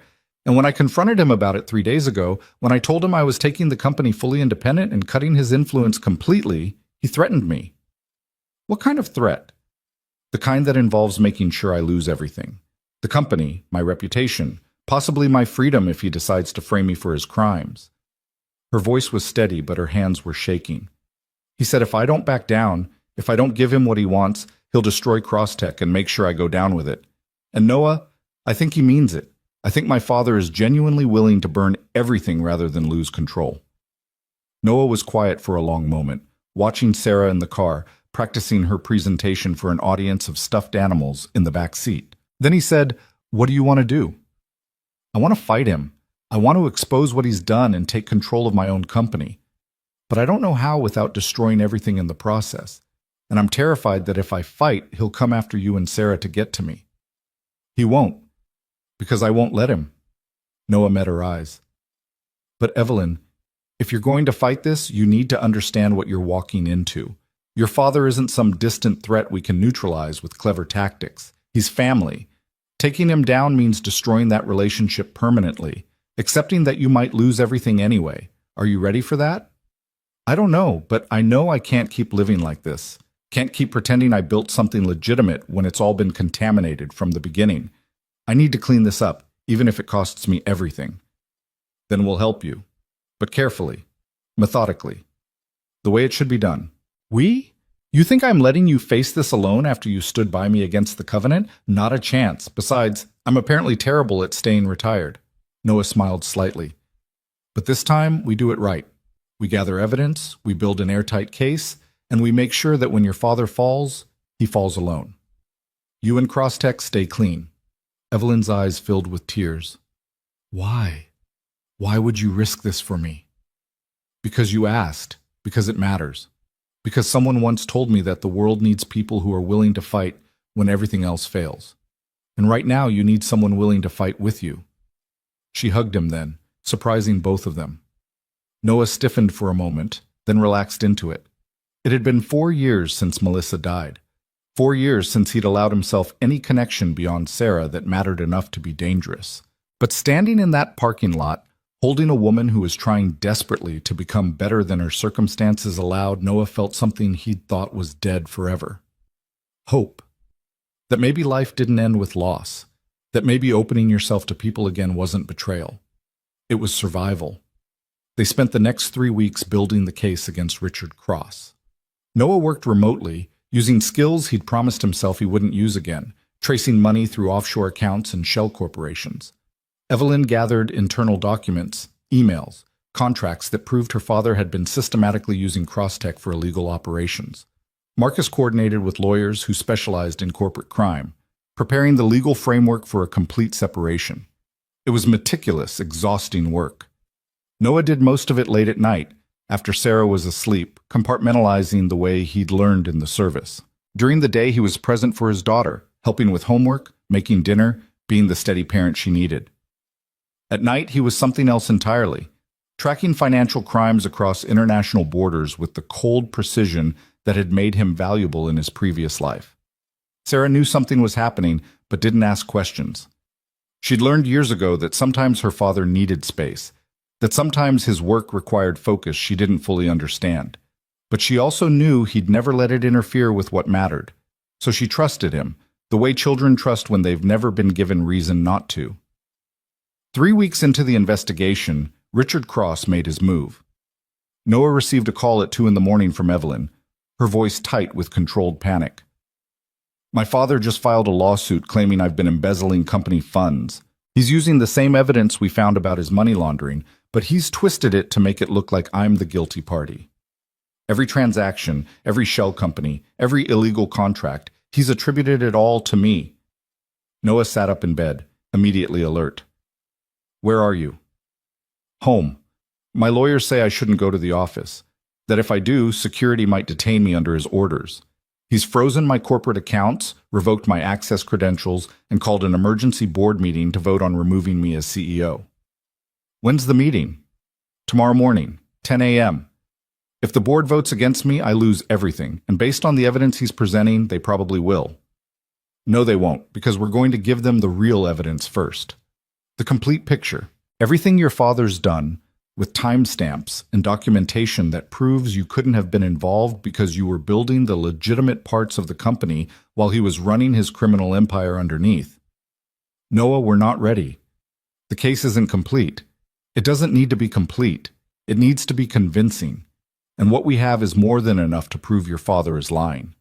Noah was already getting dressed, moving quietly to avoid waking Sarah. "I'm calling Marcus. We're going to spend tonight preparing a presentation that destroys your father's narrative completely. And tomorrow morning, you're going to walk into that board meeting and take your company back." "What if it doesn't work?" "Then we go to plan B. But Evelyn, you've spent 3 weeks gathering evidence because you wanted to do this right. Because you wanted to prove you're better than the fear he's used to control you. Don't let him take that away now. Don't let him win by making you too afraid to fight." She was quiet for a moment, then, Okay, you're right. What do you need from me?" "Every piece of evidence we've gathered, every document, every email, every transaction record, send it all to Marcus and me right now. We'll organize it, verify it, and build a presentation that makes your father's lies impossible to defend." "Thank you for everything, for not letting me face this alone. Partners don't let partners fight alone. That was the deal, remember?" Noah hung up, called Marcus, and spent the next 8 hours building the most comprehensive corporate crime presentation he'd ever assembled. They worked in perfect coordination, Noah handling the financial forensics, Marcus managing the document organization, both of them driven by the knowledge that Evelyn's entire life depended on getting this right. By 8 a.m., they had it. A complete timeline of Richard Cross's criminal activities, documented with bank records, emails, and third-party verification. Every transaction tied to specific dates when Evelyn had been in different cities, running legitimate operations, building the actual company. Every shell corporation traced back to accounts her father controlled exclusively. Every piece of evidence organized to tell one undeniable story. Richard Cross had built a criminal empire inside his daughter's company, and when she'd discovered it, he'd tried to frame her rather than face consequences. Noah picked up Sarah, got her to school, and met Evelyn outside Crosstech Tower at 9:30. She looked exhausted, terrified, but determined. Marcus stood beside her, tablet loaded with their presentation. "Ready?" Noah asked. "No, but I'm doing it anyway." They rode the elevator to the boardroom on the 75th floor. Richard Cross was already there, sitting at the head of the table, surrounded by lawyers and board members. He was in his early 70s, silver-haired and distinguished, with the kind of face that inspired trust and concealed cruelty. When Evelyn walked in, his expression shifted to something between contempt and satisfaction. Evelyn, how brave of you to show up. I wasn't sure you would, given the circumstances. Given that you're framing me for your crimes? Yes, Father, I'm here, and I'm going to make sure everyone in this room knows exactly what you've done. Richard smiled coldly. The board has already reviewed my evidence. They know what you've done. This meeting is a formality before we vote on your removal. Then they haven't seen all the evidence. Evelyn nodded to Marcus, who connected his tablet to the room's display system. Because what you presented was a carefully curated selection designed to make me look guilty. What we're about to show you is the complete picture. For the next 45 minutes, Marcus and Noah walked the board through everything. Every transaction, every shell company, every email Richard had sent coordinating illegal operations, the timeline that proved Evelyn had been running legitimate operations while her father ran his criminal enterprise, the documentation showing that Richard Cross had exclusive control over the accounts in question. The evidence that was so overwhelming, so meticulously documented, that denial became impossible. Richard's face went from confident to angry to pale as the presentation continued. His lawyers tried to interrupt, to object, to deflect, but the evidence was airtight, undeniable, devastating. When they finished, the boardroom was silent. Then the chairman spoke. Richard, do you have any response to this evidence? It's fabricated. My daughter has spent weeks building a false narrative to deflect from her own guilt. These are bank records from 3 different countries, Noah said quietly, verified by independent auditors. Email metadata confirming you sent them from your personal accounts. Transaction logs that match SEC filings cross-referenced with international wire transfers. Nothing about this is fabricated, Mr. Cross. This is documentation of systematic criminal activity spanning 2 decades. Richard stood abruptly. I built this company. I gave Evelyn everything she has. Without me, Crosstech would be nothing. And this is how she repays me? By conspiring with... He looked at Noah with undisguised contempt. With some ex-military janitor to destroy me? No, Evelyn said, her voice steady. I'm repaying you by refusing to let you destroy what I actually built. You gave me seed money 20 years ago. But every legitimate success, every real innovation, every employee who believes in this company, that's mine. I built that. And I'm not going to let you burn it down because you can't accept that I'm finally standing up to you. You ungrateful. Enough. The chairman cut him off. Richard, based on this evidence, the board has no choice but to remove you from all positions within Crosstech effective immediately. We'll be cooperating fully with law enforcement on the criminal investigation. Your shares will be held in trust pending the outcome of legal proceedings. And Richard, don't attempt to return to this building. Security has been notified. Richard looked around the room, searching for allies, finding none. Then his eyes landed on Evelyn with such hatred that Noah instinctively moved closer to her. You've destroyed your own family, Richard said quietly. I hope you can live with that. I can, Evelyn said, because family shouldn't mean protecting criminals. It should mean holding each other accountable for being better. You taught me that by showing me exactly what not to be. Richard left, followed by his lawyers, his presence in the room evaporating like smoke. The board spent another hour discussing next steps, voting unanimously to retain Evelyn as CEO and begin the process of complete separation from Richard's influence. When it was finally over, when the board had dispersed and the room was empty except for Noah, Marcus, and Evelyn, she sat down heavily in a chair and started crying. Not sad tears. Exhausted, relieved, overwhelming tears of someone who'd been carrying impossible weight and finally set it down. Noah sat beside her, said nothing, just let her process. After a few minutes, she wiped her eyes and said, I just destroyed my father. No. You exposed what he'd already done to himself. There's a difference. Is there? Because it feels like I just burned down my entire family to save a company. You saved yourself, Marcus said quietly. You saved 47,000 employees. You saved the legitimate work we've all been doing. That matters more than protecting someone who would have destroyed you without hesitation. Evelyn nodded slowly, processing. Then she looked at Noah. What happens now? Now you rebuild. You find board members who actually care about the company rather than their own power. You hire executives who challenge you instead of enabling you. You build Crosstech into what you always claimed it was, a company that does good work for good reasons, and you do it without your father's money, his influence, or his approval. I don't know if I can. You can. Because you just did the hardest thing you'll ever have to do. Everything after this is easier. She smiled weakly. Is that supposed to be comforting? It's supposed to be true. Over the next 3 months, Evelyn rebuilt Crosstech's leadership team from scratch. She hired a new COO who'd built ethical tech companies in 3 countries. She brought in a CFO who specialized in corporate transparency. She assembled a board that included academics, nonprofit leaders, and former government regulators who actually understood ethics weren't just public relations. Noah helped with the interviews, asking uncomfortable questions and watching how candidates responded under pressure. He never joined the company officially, never took a title or a salary beyond occasional consulting fees. But he was present enough to make sure Evelyn stayed true to the person she was trying to become. Sarah's science fair volcano evolved into a passion for chemistry that carried her through the rest of 4th grade and into 5th. She started talking about maybe becoming a scientist someday, or an engineer, or possibly a teacher who taught other kids how to make things explode safely. Noah encouraged all of it, remembering Melissa's own love of learning, seeing pieces of her in their daughter's curiosity. Evelyn came to dinner once a month, always bringing books for Sarah and staying to help with dishes after. She and Noah fell into an easy friendship that surprised both of them, built on mutual respect, shared battles, and the comfort of being around someone who'd seen you at your worst and stayed anyway. They never discussed whether it might become something more. The possibility hung in the air sometimes, acknowledged in glances that lasted too long or conversations that went deeper than necessary. But neither pushed it. Both understood that whatever they were building needed time to develop naturally, without the pressure of expectation or the shadow of past grief.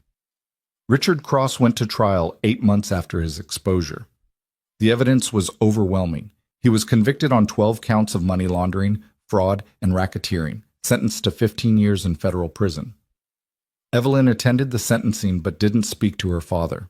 She watched him be led away in handcuffs, felt nothing but sad relief, and walked out of the courthouse into sunshine that felt like permission to finally move forward. A year after the science fair, after the Covenant was destroyed and Richard Cross was in prison and Crosstech had been completely rebuilt, Noah sat in his kitchen on a Saturday morning watching Sarah practice a presentation for her 5th grade career day. She'd decided to talk about her father's work, not the military parts she didn't know about, but the consulting work he did helping companies solve complex problems. And my dad says the most important thing about solving problems isn't being the smartest person in the room, Sarah read from her notes. It's being brave enough to ask for help when you need it, and being willing to help others when they need you, because nobody does important things alone. Noah felt his throat tighten. That's good, sweetheart. Really good. You think so? It's not too boring? It's perfect. Your classmates are lucky to hear it. Sarah beamed, set down her notes, and said, Dad, can I ask you something? Always. Do you like Miss Cross? Like her? Noah almost choked on his coffee. What makes you ask that? I don't know. You smile different when she's around, and she smiles different too. Like you're both happy but trying to hide it because you think I'll be weird about it. And would you be? Weird about it, I mean? Sarah considered this seriously. I don't think so. She's nice. She remembers things I tell her, and she makes you laugh, which you didn't do very much before. So if you like her, that would be okay with me. I just wanted you to know that. Noah looked at his daughter, 10 years old now, perceptive and kind, and somehow wise beyond her years, and felt gratitude so overwhelming it was almost painful. Thank you for saying that. I don't know what's going to happen with Ms. Cross, but I appreciate you giving me permission to figure it out. You don't need my permission, Dad, but I thought it might help to know I wouldn't be mad. She hugged him and went back to practicing her presentation, leaving Noah sitting in his kitchen processing the fact that his 10-year-old daughter had just given him relationship advice. That evening, after Sarah was asleep, Noah called Evelyn. Can you meet me tomorrow? There's something I want to talk about. That sounds ominous. Should I be worried? No, but it's important. Luna Park at noon by the carousel? I'll be there.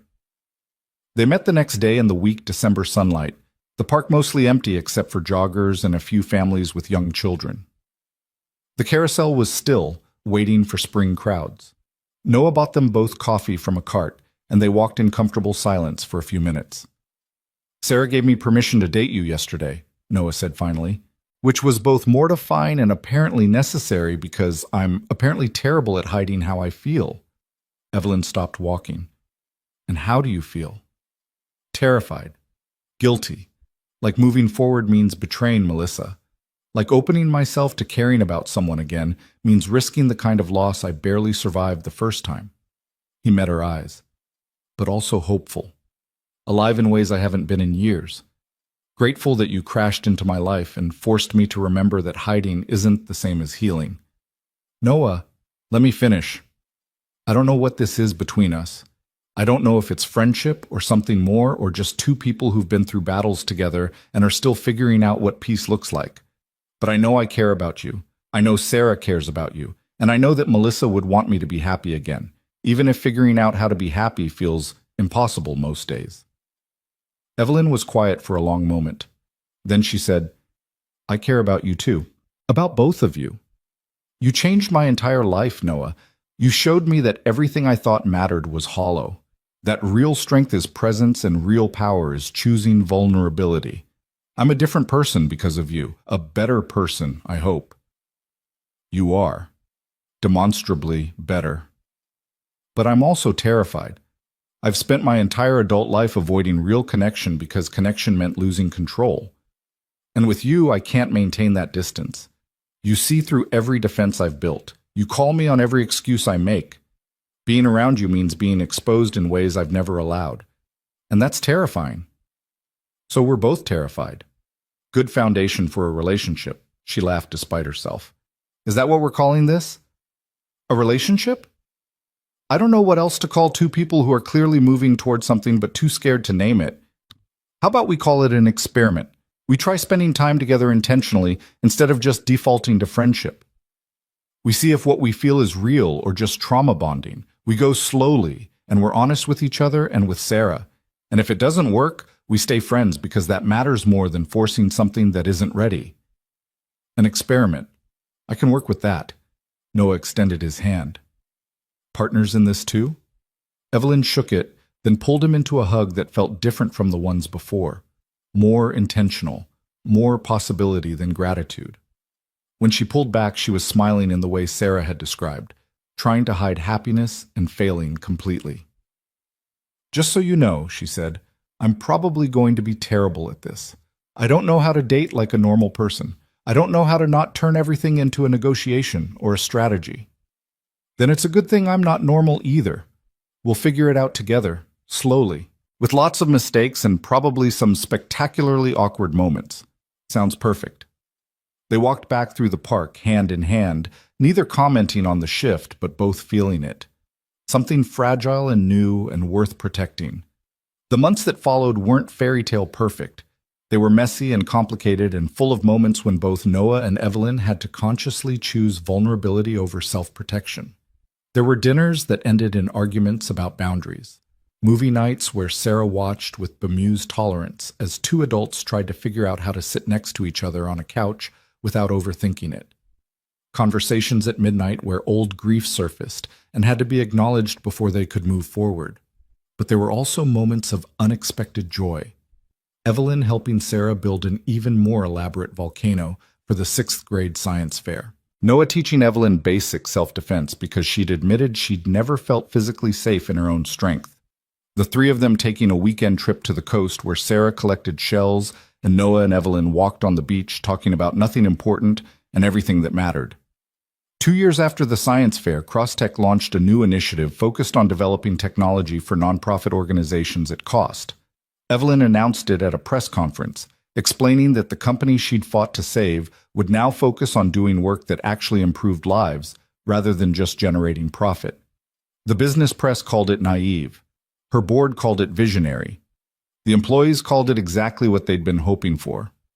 Noah watched the press conference from home with Sarah, who'd grown into a thoughtful 12-year-old with her mother's intelligence and her father's quiet strength. "You're proud of her, aren't you?" Sarah said. very proud. She's become exactly who she was supposed to be. Because you helped her. Because she chose to. I just gave her permission to be brave. Sarah leaned against him, the way she used to when she was small. Mom would have liked her, I think. Miss Cross, I mean. She would have liked seeing you happy again. Noah felt tears burn behind his eyes. Yeah, I think she would have. 3 years after the science fair, Noah and Evelyn got married in a small ceremony at the courthouse with Sarah as the only witness. No grand celebration, no corporate event, just the three of them signing papers and making promises about showing up, about being honest, about building something together that honored who they'd been while allowing them to become who they wanted to be. Sarah wore a new dress Evelyn had helped her pick out. Noah wore the suit he'd gotten married in the first time because Melissa would have wanted him to carry that forward rather than leaving it buried in the back of his closet. Evelyn wore something simple and beautiful and completely unlike the corporate armor she'd lived in for so long. Afterward, they went to Sarah's favorite restaurant, the taco place Noah had taken her to after her very first concert performance 4 years earlier. They ate too much, laughed at Sarah's increasingly elaborate jokes, and felt the weight of hard-won peace settling over all of them. That night, after Sarah had gone to bed, Noah and Evelyn sat on the apartment balcony watching the city lights. Noah's apartment, their apartment now, since Evelyn had moved in 3 months earlier, choosing the small space over her penthouse because it felt more like home. Do you ever regret it? Evelyn asked. Letting me crash into your life? Taking on my disasters? Fighting battles that weren't yours? Every day, Noah said, deadpan. She shoved him lightly. Be serious. I am being serious. I regret it every day because it completely destroyed the safe, controlled existence I'd built. It forced me to stop hiding. It made me remember that I'm capable of more than just surviving. It gave me back pieces of myself I thought were gone forever. He took her hand. So yes, I regret it. In the best possible way. I love you, Evelyn said. Not a question or a negotiation, just truth. I love you too, both of you. This whole complicated, messy, impossible family we've accidentally built. Not so impossible if we're actually here, actually making it work. No, Noah agreed. Not impossible at all. They sat in comfortable silence, watching the city, and Noah thought about the journey that had brought him here. From the glass tower where he'd been humiliated by a woman who didn't know his worth, to destroying an intelligence network to protect his daughter, to fighting beside someone brave enough to dismantle her own father's empire, to this moment, sitting on a balcony with his wife and his daughter sleeping safely inside. All of it connected, all of it necessary. 5 years after the science fair, Sarah graduated from high school with honors and a full scholarship to study engineering at MIT. She'd grown into someone remarkable, confident but humble, brilliant but kind, driven by the same curiosity that had made her build that first volcano with such care. At her graduation party, she gave a speech that made Noah cry in front of 50 people. My dad taught me that strength isn't about being the toughest or the smartest. It's about showing up when things are hard. It's about helping people even when it costs you something. It's about choosing to be present instead of powerful. And my mom, she smiled at Evelyn, who'd officially adopted her 2 years earlier, taught me that it's never too late to become who you're supposed to be. That growing means admitting when you're wrong and changing anyway. That real leadership is lifting other people up instead of climbing over them. She looked directly at Noah and Evelyn. You both showed me that family isn't about blood or biology. It's about who shows up, who stays, who fights for you when you can't fight for yourself. Thank you for being my family. Thank you for showing me what that actually means. The applause was thunderous. Noah and Evelyn stood together, watching their daughter receive congratulations from friends and teachers, and felt the profound satisfaction of knowing they'd done something right. They'd taken broken pieces, grief and cruelty, and fear, and built something whole, something that mattered. 10 years after the science fair, Crosstech had become one of the most respected technology companies in the world, not for profit margins or market dominance, but for genuine innovation that improved lives. They'd developed affordable medical technology for underserved communities. They'd built educational platforms that reached students in countries without traditional infrastructure. They'd proven that a company could be both successful and ethical, that growth didn't require sacrificing values. Evelyn stepped down as CEO that year, choosing to focus on Crosstech's nonprofit division. She'd learned that impact mattered more than empire, that influence wasn't about control. It was about enabling others to do work that mattered. The board named her chairman emeritus, and threw a celebration that she tried to avoid and eventually had to attend because Noah convinced her that accepting recognition wasn't the same as seeking validation.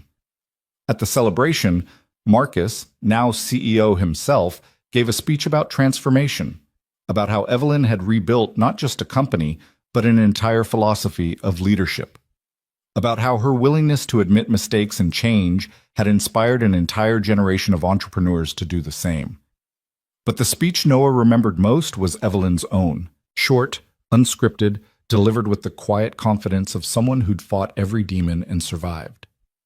20 years ago, I thought success meant power. 10 years ago, I learned it meant showing up. Today, I know it means creating space for others to become who they're meant to be. Thank you to everyone who believed in this company. Thank you to the people who challenged me when I needed it. And thank you to my family. She looked at Noah and Sarah, both sitting in the front row, for teaching me that the strongest thing you can be is vulnerable enough to love completely. The standing ovation lasted 3 minutes. 15 years after the science fair, Noah published a book about crisis management and ethical leadership. He hadn't planned to write it. Writing felt too exposed, too public. But Sarah had encouraged him, and Evelyn had helped him organize the stories, and eventually he'd realized that maybe sharing what he'd learned could help others navigate their own impossible situations. The book became a quiet bestseller, not because of marketing, but because of substance. People recognized truth when they read it, recognized the voice of someone who'd actually lived through crises rather than just consulting on them. Noah gave exactly 3 interviews, all of which made him uncomfortable, then retreated back to the life he preferred, teaching occasionally, consulting rarely, and mostly just being present for the people he loved. 20 years after the science fair, Sarah defended her doctoral dissertation in renewable energy engineering. Noah and Evelyn sat in the audience, holding hands, watching their daughter present research that would eventually contribute to making clean energy accessible in developing countries.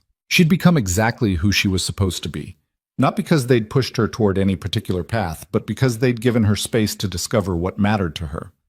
After the defense, after Sarah had been congratulated by her committee and celebrated by her colleagues, the 3 of them went to dinner at that same taco place they'd gone to after the courthouse wedding. It had become tradition over the years, the place they went to mark important moments, the place that reminded them that important things didn't require grandeur, just presence. "Remember when I made that first volcano?" Sarah asked, laughing. "I thought that was the biggest thing I'd ever do." "It was the biggest thing you'd done at the time," Noah said. "That's how growth works. Each step seems impossible until you take it." "You know what's funny?" Sarah looked between them. "I don't really remember Mom. My birth mom. I was too young when she died, but I remember the stories you told me about her dad, and I remember you, Mom, learning how to be a mother when you'd never planned to be one. And somehow, between the 2 of you, I got exactly what I needed." Evelyn's eyes filled with tears. "That's the nicest thing anyone's ever said to me." "It's true. You both taught me different things. Dad taught me to be steady, to show up even when it's hard, to choose people over power. And Mom, you taught me to be brave, to challenge systems that are wrong, to build things that matter. I'm who I am because of both of you." They sat in that restaurant, 3 people who'd found each other through crisis and built a family through choice, and felt the profound gift of time, of showing up consistently, of choosing love even when it was complicated and scary and required constant work. Noah looked at Evelyn and saw the woman who'd humiliated him in a glass tower 20 years ago, who'd since become his partner, his wife, his best friend. He looked at Sarah and saw Melissa's intelligence and kindness refracted through experiences that had shaped her into someone entirely her own. And he felt, for the first time since Melissa died, complete peace with the path his life had taken. It hadn't been the path he'd expected. It hadn't been the path he'd chosen. But it had been the path he'd walked, step by impossible step, learning that strength wasn't avoiding pain. It was surviving it, and choosing to stay open anyway. "Thank you," Noah said quietly, to both of them, to the moment, to the universe that had somehow given him a second chance at happiness. For what? Sarah asked.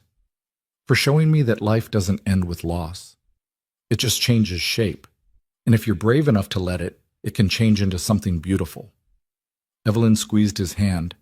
Sarah smiled. And in that small restaurant with its plastic chairs and its good tacos and its history of marking their important moments, they sat together and simply were. Present, grateful, alive. Years later, when people asked Noah about the night in the glass tower, about how he'd gone from invisible janitor to corporate security consultant to author and occasional teacher, he always gave the same answer. I stopped hiding. I stopped punishing myself for surviving. And I started showing up for the people who mattered. Everything else followed from that. And when they asked about Evelyn, about how a ruthless CEO had transformed into one of the most respected ethical leaders in technology, she always said, "Someone showed me that cruelty isn't strength, that real power is choosing to be present instead of dominant. And once you learn that lesson, you can't unlearn it. You can only try to live it every day." They were both right, and they were both proof that redemption isn't a moment, it's a practice, a daily choice to be better than your worst instincts, to show up for people even when it costs you something, to build families and companies and lives based on values instead of fear. The glass tower still stood, of course. Crosstech still operated on the 73rd floor, though with completely different leadership and purpose.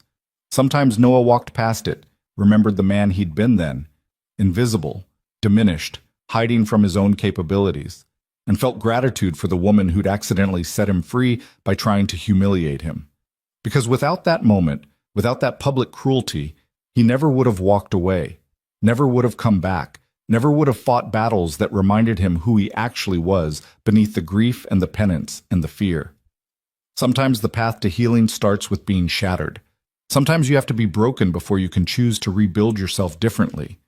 Sometimes the worst moment becomes the catalyst for everything that matters. Noah understood that now, in ways he couldn't have 20 years ago in that glass tower. And standing on the sidewalk, looking up at the building where his life had changed, he felt nothing but peace with every impossible step that had brought him here. Sarah had her own life now. Evelyn had her legacy. And Noah had learned the hardest lesson of all, that surviving wasn't enough, that honoring Melissa's memory meant actually living, not just existing in the shadow of loss. He walked away from the tower for the last time, heading home to the family he'd built from crisis and choice and constant showing up. And as he walked, Noah smiled, remembering words Melissa had said to him in those final weeks. Don't just survive for Sarah, live for her, show her what it looks like to choose joy even after terrible loss. That's the gift I want you to give her. It had taken him 4 years to understand what she meant, 20 more to actually do it. But here, now, walking through the city with his wife waiting at home and his daughter changing the world, Noah finally understood. The strongest thing you can be isn't invulnerable. It's present. It's vulnerable enough to let people matter. It's brave enough to keep showing up even when everything hurts. And it's wise enough to know that power isn't about domination. It's about choosing to be exactly who you are when the people you love need you most. That was the lesson. That was the gift. That was what made the journey from that glass tower to this moment worth every impossible step. And Noah Mercer, former captain, former janitor, husband and father and teacher of hard-won truths, carried that lesson home with him into the life he'd finally learned to live completely.